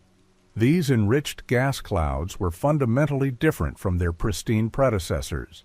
The presence of heavier elements, often referred to by astronomers as metals, even in small quantities, played a crucial role in the subsequent formation of stars and planetary systems. These atoms, with their more complex electron shells, are far more efficient at radiating away energy, allowing the gas clouds to cool much more effectively. Imagine trying to cool a simple, perfectly smooth fluid. versus one with tiny, intricate particles suspended within it. The particles offer more surfaces for energy exchange. This enhanced cooling allowed regions within the gas clouds to lose thermal pressure more rapidly, making them more susceptible to the relentless pull of gravity. Consequently, these enriched clouds could collapse more easily and fragment into smaller, denser clumps, paving the way for the birth of stars that were not necessarily as gargantuan and fleeting as the population 3 giants. From these enriched molecular clouds, a new generation of stars began to form, the population 2, and later, population 1 stars, which include our own Sun. As these clouds collapsed under gravity, they spun up, flattening into rotating disks of gas and dust. At the center of these disks, the densest material continued to contract, eventually reaching temperatures and pressures sufficient to ignite nuclear fusion, giving birth to a new star. But around these nascent stars, the remaining dust and gas in the spinning disk did not simply dissipate. Instead, it provided the raw material for another profound cosmic development: the formation of planets. The heavier elements, which had been so painstakingly forged and scattered by earlier supernovae, were now available in abundance within these protoplanetary disks. These elements, like tiny cosmic seeds, began to collide, stick together, and gradually accrete, growing from microscopic dust grains into pebbles, then rocks, then planetesimals, and eventually into the planets we recognize today. The presence of these heavier elements was absolutely essential for the formation of rocky terrestrial planets like Earth. Without carbon, silicon, iron, and other elements, only gas giants composed primarily of hydrogen and helium could have formed. Our world, with its solid surface, liquid water, and intricate geological processes, is a direct consequence of the universe's chemical evolution, a testament to the long, laborious work of stellar generations. The processes of planetary accretion are a slow, patient dance of gravity and collision, where countless small bodies gradually coalesce over tens of millions of years, sweeping up the debris in their orbits.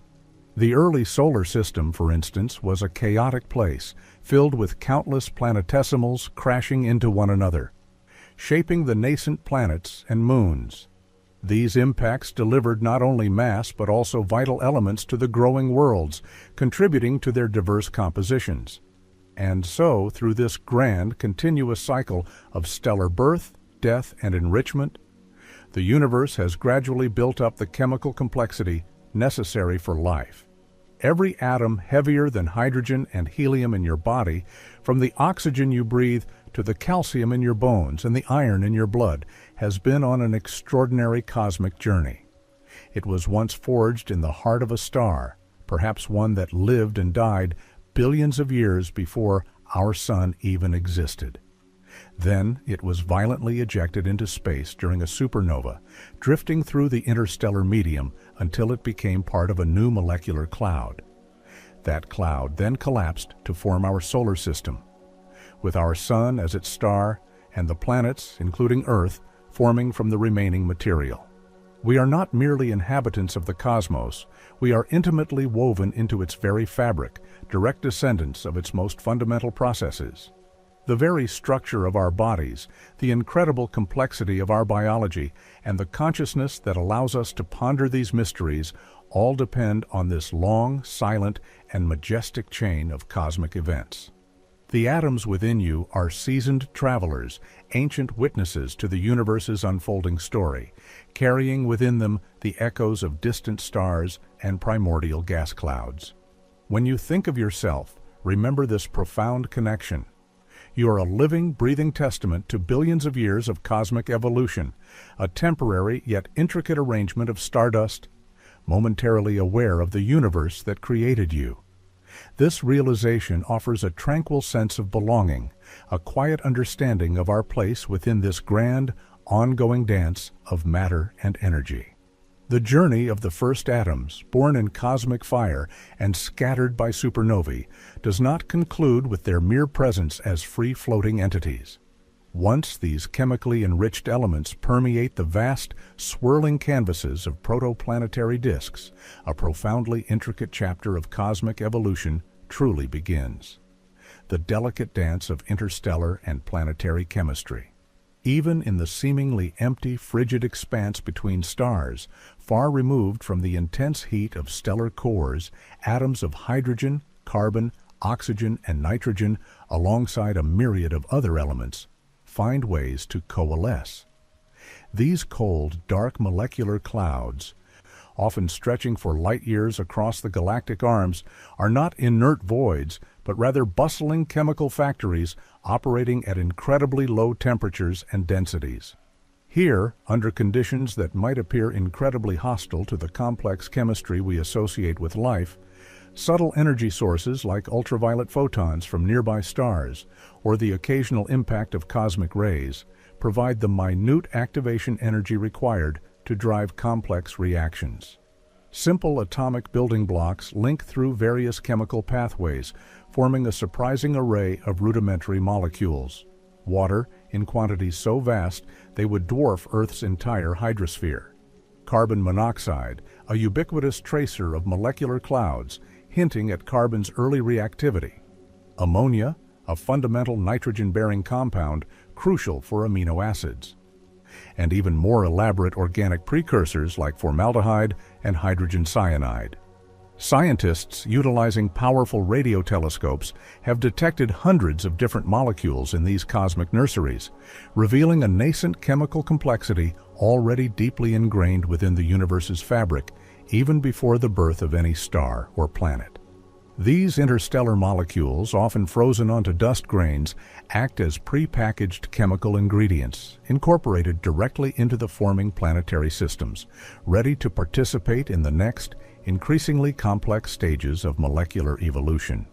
As these swirling disks of gas and dust gradually condense and accrete into planets, these cosmic ingredients find themselves in new, dynamic, and often chaotic environments. On a nascent world like early Earth, the elements, painstakingly forged in the Big Bang and then refined in the fiery hearts and explosive deaths of ancient stars, begin to interact under entirely novel conditions. The energetic environment of a young planet, bombarded by celestial debris, with its intense volcanic activity continuously reshaping the surface, the churning depths of its primordial oceans providing a solvent for chemical reactions, the constant deluge of powerful ultraviolet radiation from a young, active sun, and the powerful electrical discharges of early atmospheric storms, all served as potent, multifaceted catalysts for further chemical synthesis. Imagine the surface of this early Earth, a vibrant crucible of geological and atmospheric activity, where the raw materials delivered by comets, asteroids, and the primordial gas cloud itself mixed, dissolved, and reacted in myriad, often unforeseen ways. This was a prolonged period of intense, undirected chemical experimentation on a planetary scale, a grand, slow-motion laboratory where the universe began to explore the profound possibilities of self-assembly and increasing organization. Among the vast pantheon of elements within the periodic table, carbon undeniably stands as a truly extraordinary atom, possessing a unique and unparalleled versatility that makes it the undisputed architect of life as we know it. Its electronic configuration, with 4 valence electrons, allows it to form stable covalent bonds not only with itself, but also with a remarkable diversity of other elements. Its most crucial partners include oxygen, hydrogen, and nitrogen. This exceptional bonding capability enables carbon atoms to link in an almost infinite variety of ways, creating long, intricate chains, robust ring structures, and elaborate three-dimensional networks.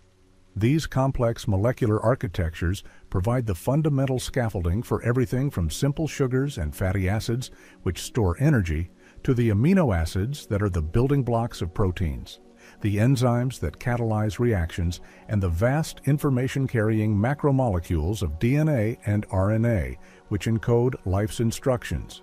Without the primordial Big Bang's hydrogen and helium, and the stellar processes that painstakingly forged carbon through nuclear fusion, the very possibility of complex, self-replicating life, at least in a form recognizable to us, would remain an unattainable dream.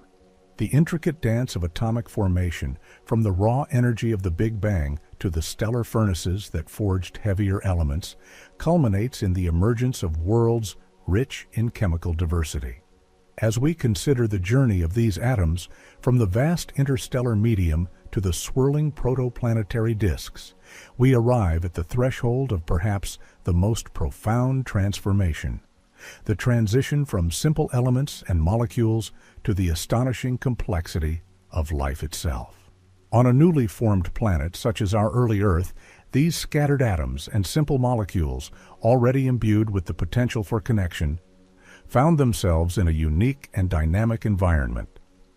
The constant interplay of geological forces, the presence of liquid water, and a nascent atmosphere provided the conditions for what we call prebiotic chemistry, the spontaneous formation of more complex organic molecules from inorganic precursors. Water, in particular, plays an indispensable role, acting as the universal solvent, the medium in which countless chemical reactions can occur. Its unique properties, such as its ability to dissolve a wide range of substances and its high heat capacity, make it an ideal cradle for the delicate processes of molecular assembly. Imagine a vast, warm ocean, constantly agitated by tides and currents, where molecules drift, collide, and form temporary bonds. A cosmic laboratory where the rules of chemistry are explored on a grand scale. The early Earth was not a static place, but a vibrant, evolving crucible. Volcanic activity continuously spewed forth gases and minerals, creating new surfaces and atmospheric compositions. Hydrothermal vents, deep beneath the ocean's surface, provided localized sources of chemical energy and mineral catalysts, offering sheltered environments where complex reactions could proceed shielded from harsh surface radiation. These deep-sea environments, often rich in sulfur and iron compounds, represent another compelling hypothesis for the origin of life's building blocks, providing both energy and a diverse array of chemical reactants. It is in these early energetic environments that the building blocks of life began to emerge, not through deliberate design, but through the relentless, undirected processes of physics and chemistry. Experiments like the famous Miller-Urey experiment in the 1950s demonstrated that conditions thought to resemble early Earth could spontaneously produce amino acids, the fundamental units of proteins, from simple inorganic molecules. Imagine a sealed flask simulating a primordial atmosphere of methane, ammonia, water vapor, and hydrogen, subjected to electrical sparks mimicking lightning. Within days, a surprisingly complex array of organic compounds, including several amino acids, formed. This was a profound revelation, suggesting that life's essential components were not some miraculous anomaly, but rather an inevitable consequence of the universe's fundamental laws and elemental composition. Beyond amino acids, other crucial monomers, such as nucleotides, the building blocks of DNA and RNA, and fatty acids, which form the membranes of cells, are also believed to have arisen through similar prebiotic processes. The self-assembly of these molecules into more complex structures is a testament to their inherent chemical properties. For instance, fatty acids, when suspended in water, naturally tend to form spherical vesicles, or protocells, with a double-layered membrane, creating an enclosed internal environment distinct from the external world. This simple act of self-organization, driven by hydrophobic and hydrophilic interactions, represents a critical step towards the formation of the first cellular structures, creating a boundary that could contain and protect the nascent biochemical machinery. The next profound leap in this chemical evolution involved the polymerization of these monomers into larger, more complex macromolecules. Amino acids link together to form polypeptides and eventually proteins, which act as enzymes, providing the catalytic machinery for cellular processes. Nucleotides join to create strands of RNA and DNA, molecules capable of storing and transmitting genetic information. This transition from simple building blocks to complex polymers was a crucial hurdle, requiring specific conditions and perhaps catalytic surfaces, such as those found on clay minerals or within the pores of hydrothermal vent rocks, to facilitate the bonding processes. The RNA world hypothesis, for example, posits that RNA, a molecule capable of both storing genetic information and catalyzing chemical reactions, may have preceded DNA and proteins as the primary genetic and catalytic material in early life, simplifying the problem of how these complex systems first arose. The accumulation of these self-assembling, self-replicating molecular systems interacting within the confines of a protocell marked the true dawn of biological life. It was a gradual, emergent process, not a singular, instantaneous event.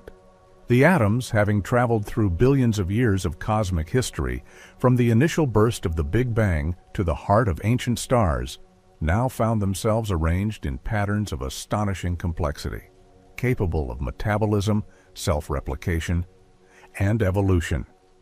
This journey from fundamental particles to the first self-sustaining biological entities highlights a continuous thread of increasing organization, driven by the unchanging laws of physics and chemistry, yet leading to outcomes of unimaginable intricacy. And when we contemplate this extraordinary journey, from quark to atom, from star to planet, and then to the very first stirrings of life, we are invited to consider our own place within this grand narrative. The atoms that form your very being are not merely inert particles. They are ancient travelers, carrying the imprint of cosmic history. Each breath you take, each thought you form, is a continuation of this profound chemical and physical unfolding. To understand how the first atoms appeared is to understand the deep, unbreakable connection we share with the entire universe. A serene realization that our existence is not an isolated phenomenon, but an integral, beautiful part of the cosmos's endless story. The gradual self-assembly of fundamental building blocks, from the carbon and oxygen forged in distant stars to the amino acids and nucleotides arising in Earth's primordial oceans, sets the stage for life's most profound emergence. We have traced the path of atoms through cosmic epochs, seeing them gather into molecules, and now we arrive at the threshold where mere chemistry gives way to something truly extraordinary: the ability of these molecular systems to replicate themselves. This capacity for self-replication is the defining characteristic of life, the spark that transforms inert matter into a dynamic, evolving process. But how did the very first self-replicating systems arise from a soup of organic molecules? This question leads us into the realm of profound scientific inquiry, exploring the subtle shifts where physical laws manifest as biological imperative. One of the most compelling hypotheses addressing this transition is the RNA world theory. While today, DNA holds the blueprint of life and proteins perform the vast majority of cellular work, RNA molecules possess a unique duality. They are capable of both storing genetic information, much like DNA, and catalyzing biochemical reactions, a function typically reserved for proteins acting as enzymes. Imagine a time before the sophisticated division of labor we see in modern cells. A simpler era where a single type of molecule could perform both of these vital roles. This would have provided a crucial intermediate step, a more accessible pathway for the emergence of the first self-sustaining systems. These early RNA molecules, perhaps initially short and simple, could have catalyzed their own replication or the replication of other RNA strands, creating a rudimentary form of heredity. The ability to make copies, even imperfect ones, introduces the possibility of variation and, crucially, the raw material for evolution. The enclosure of these nascent self-replicating molecules within a protective boundary was another monumental step. The spontaneous formation of lipid vesicles, or protocells, as discussed previously, provided this essential compartmentalization. These simple membranes, formed from fatty acids, create a distinct internal environment, separating the delicate biochemical reactions within from the chaotic external world. This boundary allows for the concentration of reactants, increasing the efficiency of chemical processes, and protects the fragile replicating molecules from degradation. It also enables the development of internal chemical gradients, which are fundamental to energy production in all known life forms. Imagine a tiny shimmering bubble, a microscopic sanctuary where the first fragile whispers of life could take hold, shielded from the harshness of the primordial environment. This membrane, though simple, represents the genesis of the cellular structure that defines all biological organisms, a profound innovation born of basic physical interactions. But how did these protocells acquire the energy necessary to fuel their replication and maintain their internal order against the universal tendency towards entropy? This leads us to the concept of early metabolic pathways. It is believed that the very first life forms were likely chemotrophs, drawing energy from chemical reactions rather than sunlight. Deep-sea hydrothermal vents, for instance, release a continuous flow of chemically rich, superheated water, providing abundant sources of reduced inorganic compounds like hydrogen sulfide and methane. These compounds could have served as electron donors, driving metabolic reactions that generate adenosine triphosphate, or ATP, the universal energy currency of cells. The intricate mineral structures found at these vents could have also acted as natural catalysts, facilitating these early metabolic processes. This suggests a serene, deep ocean genesis, far from the sunlit surface, where life quietly began to harness the chemical potential of its environment, a testament to the universe's diverse energy landscapes. Once self-replicating, membrane-bound systems with rudimentary metabolic capabilities emerged. The powerful engine of natural selection could begin its work. Even minute differences in the efficiency of replication, the stability of the genetic material, or the robustness of the protocell membrane would confer a survival advantage. Those systems that could replicate more quickly or survive more effectively in their environment would leave more copies of themselves. Over countless generations, this iterative process would lead to gradual improvements, favoring ever more complex and efficient molecular machinery. This is not a dramatic, sudden transformation, but a slow, patient sculpting of molecular forms, driven by the simple, elegant principle that what works better persists. This cosmic tinkering, operating over immense timescales, gradually refined the early protocells, leading towards the sophisticated cellular structures we understand today. This long process of chemical and biological evolution eventually led to the emergence of the last universal common ancestor, or LUCA, the theoretical single-celled organism from which all life on Earth is descended. LUCA was not the first life form, but rather the most recent common ancestor of all extant life, already possessing a surprisingly complex array of cellular machinery, including a lipid membrane, a protein-synthesizing ribosome, and a sophisticated metabolic network. The journey from the first simple atoms through stellar furnaces and planetary crucibles to this common ancestor is a story of continuous organization, a testament to the inherent potential of matter and energy to arrange themselves into increasingly complex and self-aware patterns. And so, as we reflect upon this extraordinary narrative of how the first atoms appeared and how they subsequently organized into the tapestry of life, we can feel a deep, quiet sense of connection.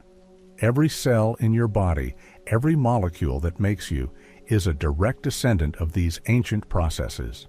The order within you, the intricate dance of your own biological systems, echoes the grand cosmic order that began with the simplest of particles.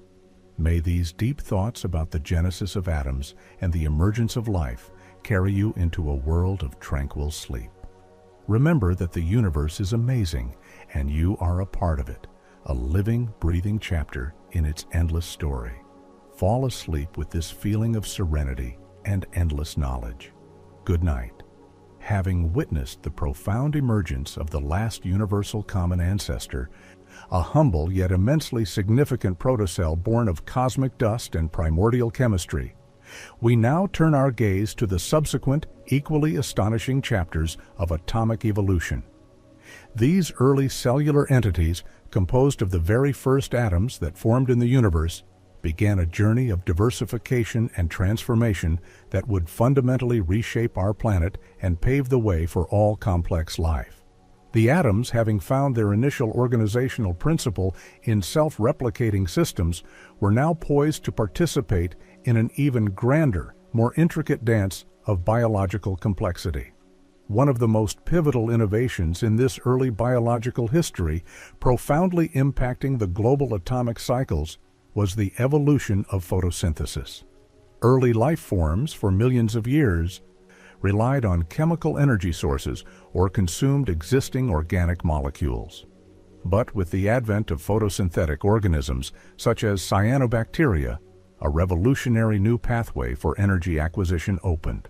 These microscopic pioneers developed the astonishing ability to capture the energy from sunlight and convert it into chemical energy, utilizing carbon dioxide and water to produce sugars, and, crucially, releasing oxygen as a byproduct. Imagine tiny, unassuming cells silently, patiently transforming the very atmosphere of a planet, atom by atom, using the abundant light from our sun. This was not a swift, dramatic event, but a gradual, persistent accumulation of a seemingly simple waste product that would, over immense stretches of time, fundamentally alter the Earth's environment. The slow but relentless accumulation of oxygen in Earth's atmosphere, a direct consequence of early photosynthesis, triggered what scientists refer to as the Great Oxidation Event, or sometimes the oxygen catastrophe. This was a monumental shift in planetary chemistry, occurring over billions of years, beginning approximately 2.4 billion years ago. For many of the anaerobic life forms that thrived in the early oxygen-free world, this rising concentration of oxygen was profoundly toxic. Yet, for those organisms that evolved mechanisms to tolerate and even utilize oxygen, it represented an unprecedented opportunity. Oxygen, being highly reactive, allowed for much more efficient metabolic processes, unlocking far greater energy yields from organic molecules than anaerobic respiration could provide. This newfound metabolic efficiency was a powerful driver for the evolution of more complex life forms. The very atoms of oxygen, once considered a dangerous pollutant, became a vital component, a breath of new possibilities for life on Earth. With the atmosphere now significantly enriched in oxygen, the stage was set for another profound evolutionary leap: the emergence of eukaryotic cells. These are the complex cells that form all animals, plants, fungi, and protists, distinguished by their internal membrane-bound organelles, such as the nucleus, mitochondria, and chloroplasts. The leading theory for the origin of eukaryotes is endosymbiosis, suggesting that a simple ancestral cell engulfed another, smaller bacterium, forming a symbiotic relationship. In the case of mitochondria, which are the powerhouses of eukaryotic cells, it is believed that an ancient aerobic bacterium was incorporated, utilizing oxygen to generate vast amounts of ATP. Similarly, chloroplasts, responsible for photosynthesis in plants, are thought to have originated from engulfed cyanobacteria. This intricate merging of cellular lineages, a deep collaboration at the atomic and molecular level, allowed for an unprecedented increase in cellular complexity and specialization, laying the groundwork for multicellularity and the diverse forms of life we see today. The transition from single-celled organisms to multicellular life was a further revolutionary step in the organization of atoms. Instead of living as independent, self-sufficient units, cells began to cooperate, specializing in different tasks and forming integrated biological systems. This required new levels of cellular communication and coordination, a complex choreography of chemical signals and atomic interactions. Multicellularity allowed for the development of larger, more robust organisms, capable of exploiting a wider range of ecological niches and exhibiting more sophisticated behaviors. Imagine the quiet agreement amongst billions of atoms to function as part of a greater whole, forming tissues, organs, and ultimately, entire beings. This intricate biological architecture, built from the same fundamental atoms that drifted in the primordial cosmos, represents an extraordinary testament to the universe's capacity for self-organization. The ultimate expression of this atomic and biological complexity is perhaps best exemplified by the Cambrian explosion, a period approximately 540 million years ago when there was a rapid and dramatic diversification of animal life on Earth. In a relatively short span of geological time, most major animal phyla appeared in the fossil record, showcasing an astonishing array of body plans and ecological strategies. This burst of innovation, driven by the accumulated chemical and cellular complexity, the oxygenated oceans, and newly available ecological opportunities, filled the early seas with a riot of new forms.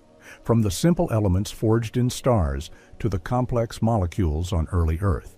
And then through billions of years of cellular evolution, the stage was finally set for the grand spectacle of diverse macroscopic life, demonstrating the boundless potential of atoms when arranged in self-sustaining, evolving patterns. Even now, within your own body, the atoms of carbon, oxygen, nitrogen, and hydrogen are in a constant state of flux, continuously cycling through the intricate processes of life. You breathe in oxygen atoms, which participate in your metabolism, and exhale carbon dioxide, returning those carbon and oxygen atoms to the atmosphere, where they may be taken up by plants through photosynthesis. The food you eat provides a continuous supply of complex organic molecules, themselves composed of atoms that have traveled through countless biological cycles. You are a temporary, yet profoundly active, nexus in this grand, continuous flow of matter and energy. Your very existence is a living testament to the enduring legacy of the first atoms, a reminder that the universe is not just a collection of distant stars and galaxies, but a dynamic, interconnected system in which we are all participants. And when we contemplate this continuous, intricate dance of atoms, from their primordial birth to their current role within us, it evokes a quiet sense of wonder. The molecules that make up your very being are ancient travelers, carrying the echoes of cosmic history. Each breath, each thought. May these deep thoughts about the genesis and enduring journey of atoms. The journey of atoms from their primordial genesis to their intricate dance within living systems reveals a universe not of isolated events, but of continuous, interconnected processes. Each atom, a silent traveler through cosmic history, carries with it the imprint of the fundamental forces that have shaped its existence from the very beginning. It is these forces, often unseen, yet universally powerful, that govern the stability of matter, the formation of molecules, and ultimately, the intricate scaffolding of life itself. Without their precise balance and enduring influence, the atoms that compose us would simply not hold together, nor would they be capable of forming the complex arrangements necessary for consciousness. Consider the strong nuclear force, an incredibly potent yet exquisitely short-ranged interaction that binds quarks into protons and neutrons and then binds these protons and neutrons together within the atomic nucleus. This force, operating within the minuscule confines of the atomic core, is the ultimate guarantor of nuclear stability. If it were even slightly weaker, atomic nuclei beyond hydrogen would simply disintegrate, and the heavier elements, so vital for planets and life, could never have formed. If it were too strong, hydrogen might not exist, or stars would burn out far too quickly, altering the entire timeline of cosmic evolution.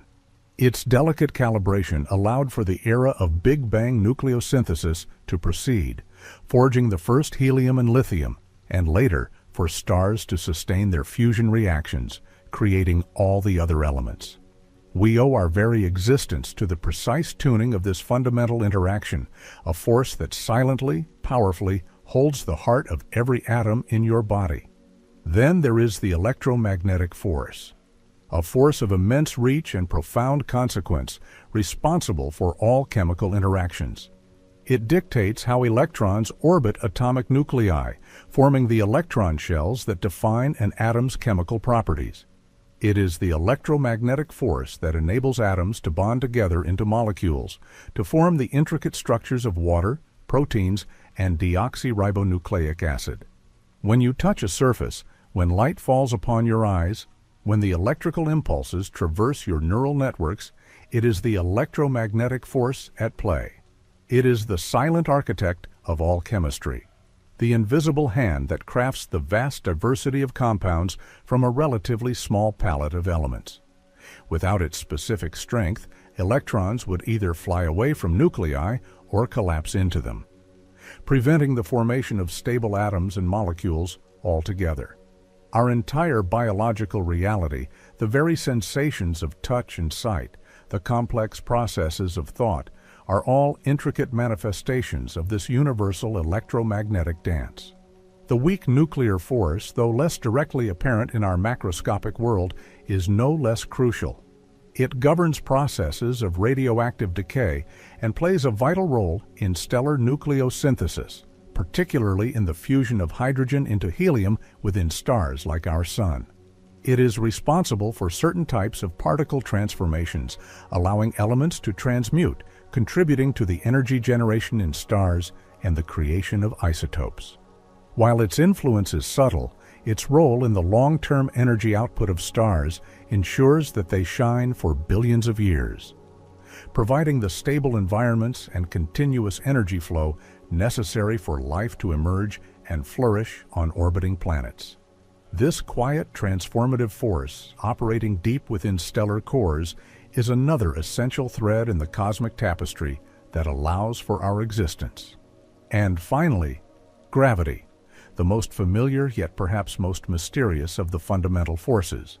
Gravity, as described by Albert Einstein, is not merely a pull between masses, but a curvature of space-time itself, a geometric property of the universe. It is gravity that pulls diffuse clouds of primordial hydrogen and helium together to form the first stars and galaxies. It molds the swirling protoplanetary disks into planetary systems. It holds you gently to the surface of the Earth, and it orchestrates the grand dance of galaxies across the cosmic expanse. Without gravity, matter would never coalesce, no stars would ignite, no planets would form, and the atoms that make us would remain forever scattered in a cold, uniform void. Its long-range, pervasive influence is the overarching sculptor of the universe's large-scale structure, providing the cosmic stages upon which atomic and biological evolution can unfold. These four fundamental forces, the strong, the weak, the electromagnetic, and gravity, are not accidental features of our universe. Their precise strengths and characteristics are finely tuned, almost as if they were designed to allow for the very complexity we observe, from the stability of the atomic nucleus to the intricate biochemistry of a living cell. Scientists continue to explore the intricate relationships between these forces, seeking a unified theory that could explain their origins and interconnections. This quest for a deeper understanding of the fundamental laws of nature is, in a profound sense, a quest to understand the very conditions that allowed us, as conscious beings composed of these atoms, to exist and to ask such questions. We are, therefore, not merely collections of atoms, but living embodiments of the universe's fundamental forces. The hydrogen atoms in your body, remnants of the Big Bang, are held in stable structures by the electromagnetic force, their nuclei bound by the strong force, all within a body shaped and held to a planet by gravity.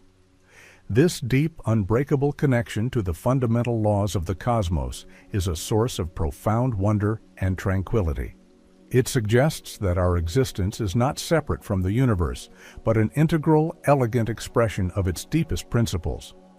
A temporary yet meaningful arrangement of stardust and the enduring symphony of forces. And in this realization, we find a quiet harmony, a peaceful acceptance of our place within the grand, unfolding story of all that is. The atoms, those fundamental constituents of reality whose long journey we have been tracing, do not merely exist in a haphazard fashion. Their very properties, their capacity to form stable nuclei, to bind into intricate molecules, and ultimately to give rise to consciousness, are predicated upon an astonishingly delicate balance of cosmic parameters. It is here that we encounter what many scientists describe as the fine-tuning of the universe, a series of precise calibrations in the fundamental constants and forces that seem almost tailor-made for the emergence of complexity and life. This is not a dramatic pronouncement, but a contemplative observation of the physical laws themselves. Consider the strength of the strong nuclear force, the powerful glue holding atomic nuclei together. If this force were even a few percent weaker, atomic nuclei beyond a single proton, that is, hydrogen, would be unstable. There would be no helium, no carbon, no oxygen, nothing heavier than hydrogen. A universe composed solely of hydrogen atoms would be a barren, chemically inert landscape, devoid of the necessary building blocks for stars to evolve beyond their initial hydrogen-burning phase, and certainly incapable of supporting the rich chemistry of life. Conversely, if the strong force were just a few percent stronger, protons would bind so readily that they might fuse into heavier elements during the Big Bang itself, consuming all the primordial hydrogen. Stars would then lack their primary fuel, and the universe would quickly fade into a cold, dark oblivion. The existence of a stable, diverse array of atomic nuclei, a prerequisite for all complexity, thus rests upon this incredibly narrow cosmic knife edge. Similarly, the electromagnetic force, which governs the interactions between charged particles like electrons and protons, plays an equally critical role. Its strength dictates the size of atoms, the spacing of electron shells, and the nature of chemical bonds. If the electromagnetic force were significantly weaker, electrons would not be sufficiently bound to atomic nuclei, leading to unstable atoms that could not form molecules. If it were much stronger, electrons would be held too tightly, making chemical reactions, and thus the intricate molecular dance of life, exceedingly difficult or impossible. The stability of carbon-based molecules, for example, which relies on the precise balance of attractive and repulsive electromagnetic forces, is a testament to this delicate calibration. Our very ability to perceive and interact with the world, dependent on the electromagnetic interactions of light and matter, emerges from this precise cosmic setting. Perhaps one of the most striking examples of this fine-tuning relates to the creation of carbon itself, the cornerstone element of all known life. As we discussed, carbon is forged in the hearts of aging stars through a process known as the triple alpha process, where 3 helium nuclei fuse together. This reaction is extremely sensitive to a specific energy resonance, a quantum mechanical property first predicted by the astrophysicist Fred Hoyle. He realized that for carbon to be produced in sufficient quantities for life, there had to be a precise energy level within the carbon-12 nucleus that matched the energy of 3 fusing helium nuclei. Without this exact resonance, the reaction rate would be far too low, and the cosmos would be starved of carbon. It's like finding a perfectly tuned instrument in the vast orchestra of the universe, playing just the right note at the right time to allow for the possibility of life. This specific quantum mechanical property is not a given. It depends on the precise values of the fundamental forces. Even the minute difference in mass between a proton and a neutron is crucial. If a neutron were slightly lighter than a proton, all protons would have converted into neutrons in the early universe, leaving no hydrogen to fuel stars or form water. If the neutron were significantly heavier, it would decay too quickly, again preventing the formation of stable atomic nuclei during Big Bang nucleosynthesis. This seemingly small difference, a mere fraction of a percent, holds the key to the very existence of the elements that build our world. Such examples abound in the fundamental laws of physics, each illustrating a remarkable precision that appears to facilitate the emergence of structured complexity. These observations invite a profound contemplation. Are these precise values merely accidental, or do they hint at a deeper underlying principle?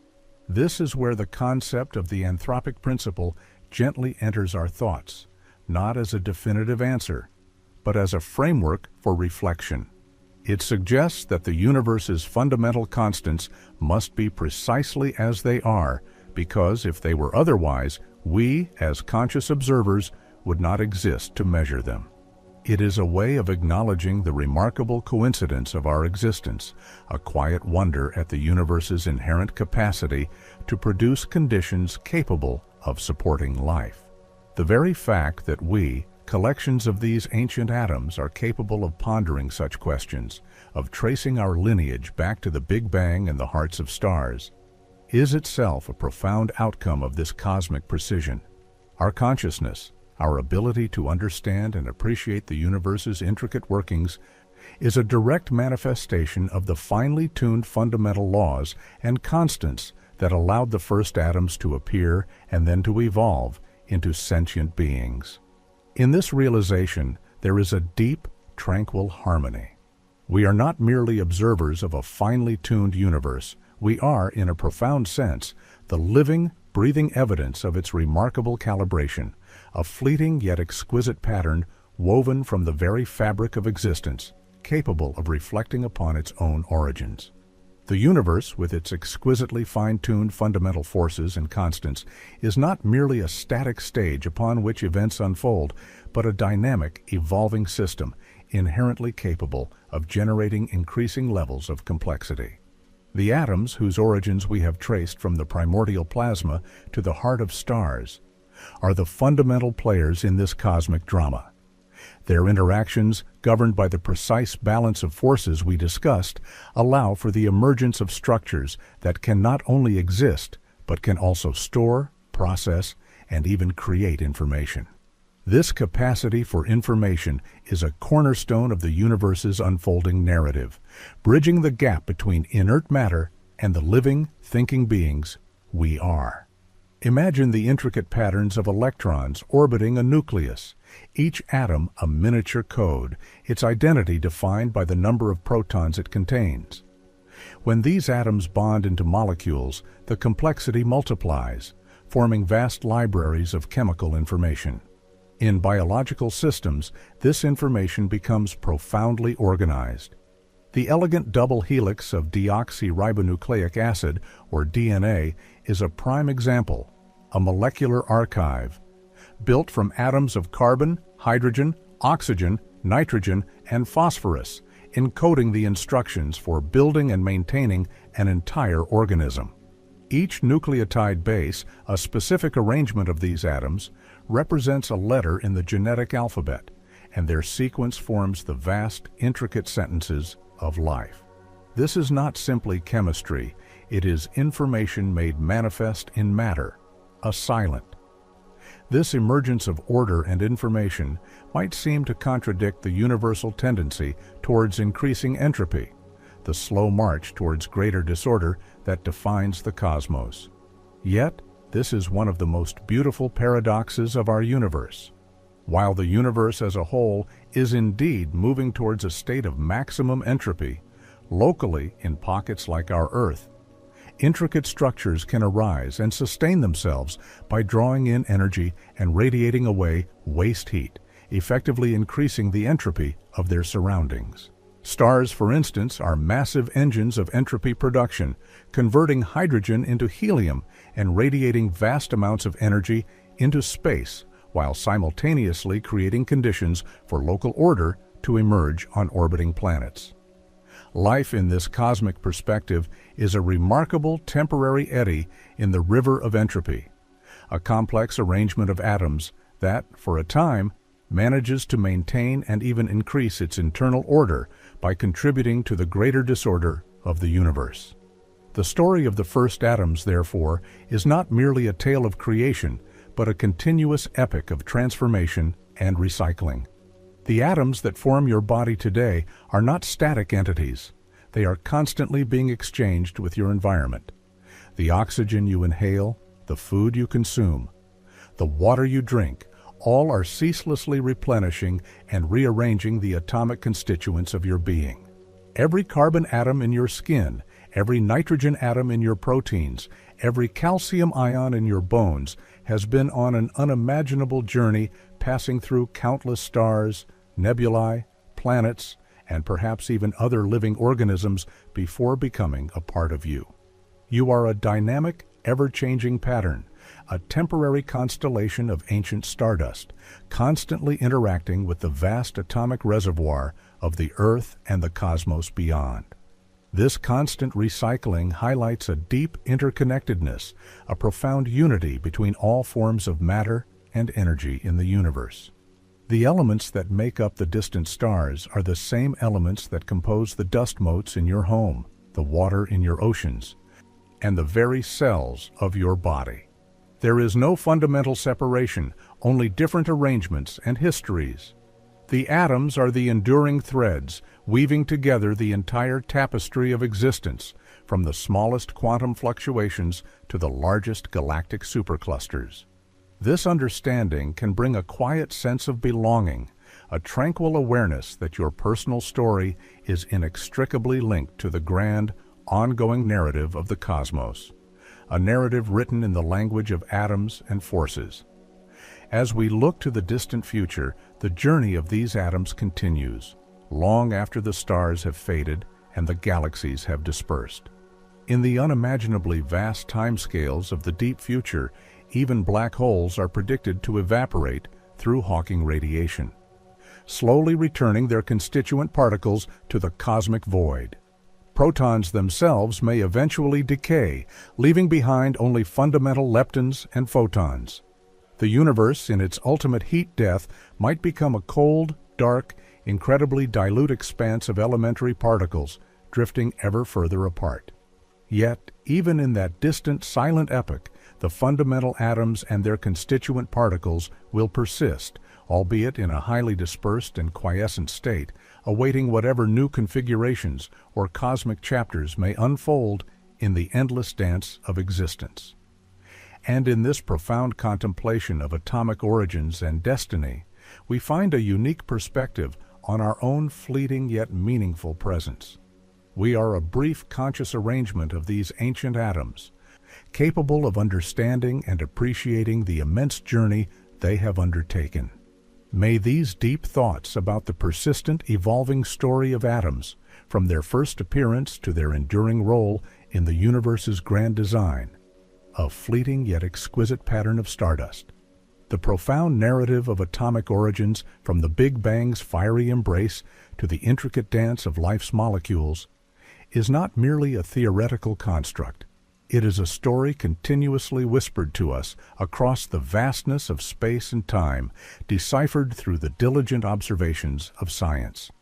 Our understanding of how the first atoms appeared, how elements were forged, and how complexity arose, rests upon a bedrock of empirical evidence, gathered by instruments that act as cosmic time machines, allowing us to peer into the universe's most ancient past.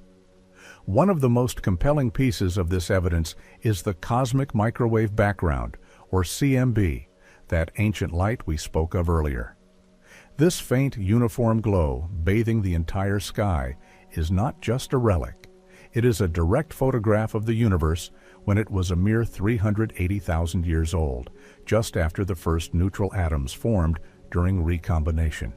The subtle temperature fluctuations within the CMB, appearing as tiny variations in color on cosmological maps, are the direct imprints of those primordial density fluctuations in the matter distribution. These minute ripples, quantum in origin, were the very seeds from which all future structures, galaxies, stars, and eventually planets would gravitationally condense. Observing the CMB allows us to directly witness the conditions when the universe first became transparent, providing irrefutable proof of the epoch when electrons finally settled into stable orbits around nuclei, marking the true birth of atoms as we know them. Beyond this ancient light, the very composition of the observable universe offers another powerful line of evidence. When we analyze the light from the oldest, most pristine gas clouds in the distant cosmos, we find them to be composed almost exclusively of hydrogen and helium, with only trace amounts of lithium. This observed abundance ratio of approximately 75% hydrogen, 25% helium-4, and minute quantities of deuterium and lithium-7 precisely matches the predictions of Big Bang nucleosynthesis. This agreement is a profound triumph of modern cosmology, confirming that the universe underwent a hot, dense phase where these lightest elements were forged in the first few minutes of existence. It is as if the universe, in its youth, left behind a specific chemical fingerprint, a cosmic recipe that we can still read today across billions of light years. Our ability to discern this cosmic history relies heavily on the science of spectroscopy. Every atom and molecule has a unique spectral signature, a specific pattern of light that it absorbs or emits. When light from distant stars and galaxies passes through clouds of interstellar gas, certain wavelengths are absorbed, leaving dark lines in the spectrum. By analyzing these absorption and emission lines, scientists can determine the chemical composition, temperature, density, and even the motion of these celestial objects. It is through this elegant technique that we can identify the presence of hydrogen, carbon, oxygen, and all the other elements in the most distant reaches of the universe, tracing their distribution and abundance across cosmic time. This allows us to map the gradual enrichment of the cosmos by successive generations of stars, witnessing the slow accumulation of the building blocks of planets and life. Powerful telescopes, whether orbiting above Earth's obscuring atmosphere like the Hubble Space Telescope or the James Webb Space Telescope, or nestled on remote mountaintops, act as our eyes into this cosmic past. Because light travels at a finite speed, observing objects billions of light years away is akin to looking back in time. The light from the most distant galaxies we detect began its journey billions of years ago, carrying information about the universe when it was much younger. We see these nascent galaxies not as they are today, but as they were in their infancy, composed of gas and stars that had only just begun to form from the primordial hydrogen and helium. This remarkable capability transforms our telescopes into living archives, allowing us to directly observe the epochs when the first stars ignited and began the process of cosmic enrichment. However, our observational journey is not without its challenges and mysteries.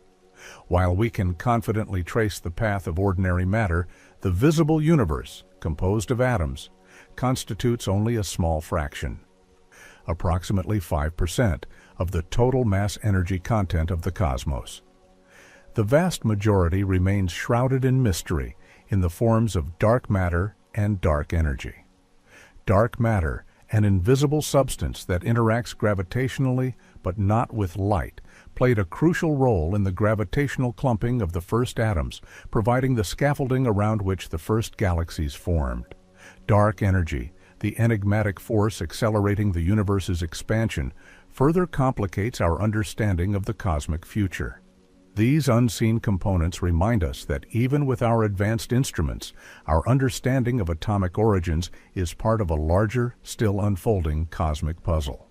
Yet, the very fact that we, as beings composed of these ancient atoms, are able to construct these intricate models, to build these sophisticated instruments, and to decipher the universe's deepest secrets is a profound testament to the extraordinary journey of matter. Our consciousness, our capacity for scientific inquiry, is a direct outcome of the atoms that formed billions of years ago, evolving into complex structures capable of self-reflection. In this quiet realization, we find a deep, tranquil connection to the universe's grand narrative, a peaceful understanding that our existence is intimately interwoven with the enduring story of all that is.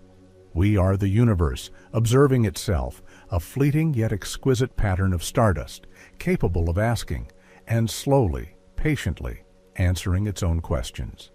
our journey through the genesis of atoms has led us to a profound realization that the very particles composing our being are ancient voyagers, carrying within them the echoes of cosmic history. This understanding transcends mere scientific fact. It invites a deep contemplation of our place within the universe, transforming our perception of self from an isolated entity to an integral expression of the cosmos. Our consciousness, our capacity for thought, for wonder, is not separate from this atomic epic, but rather its most intricate and perhaps most astonishing manifestation. The universe, through us, becomes aware of its own majestic unfolding, a fleeting yet profound moment of self-reflection in the endless dance of matter and energy. Consider the intricate complexity of your own brain, that 3-pound universe of 86 billion neurons, each connected to thousands of others, firing in a symphony of electrical and chemical signals.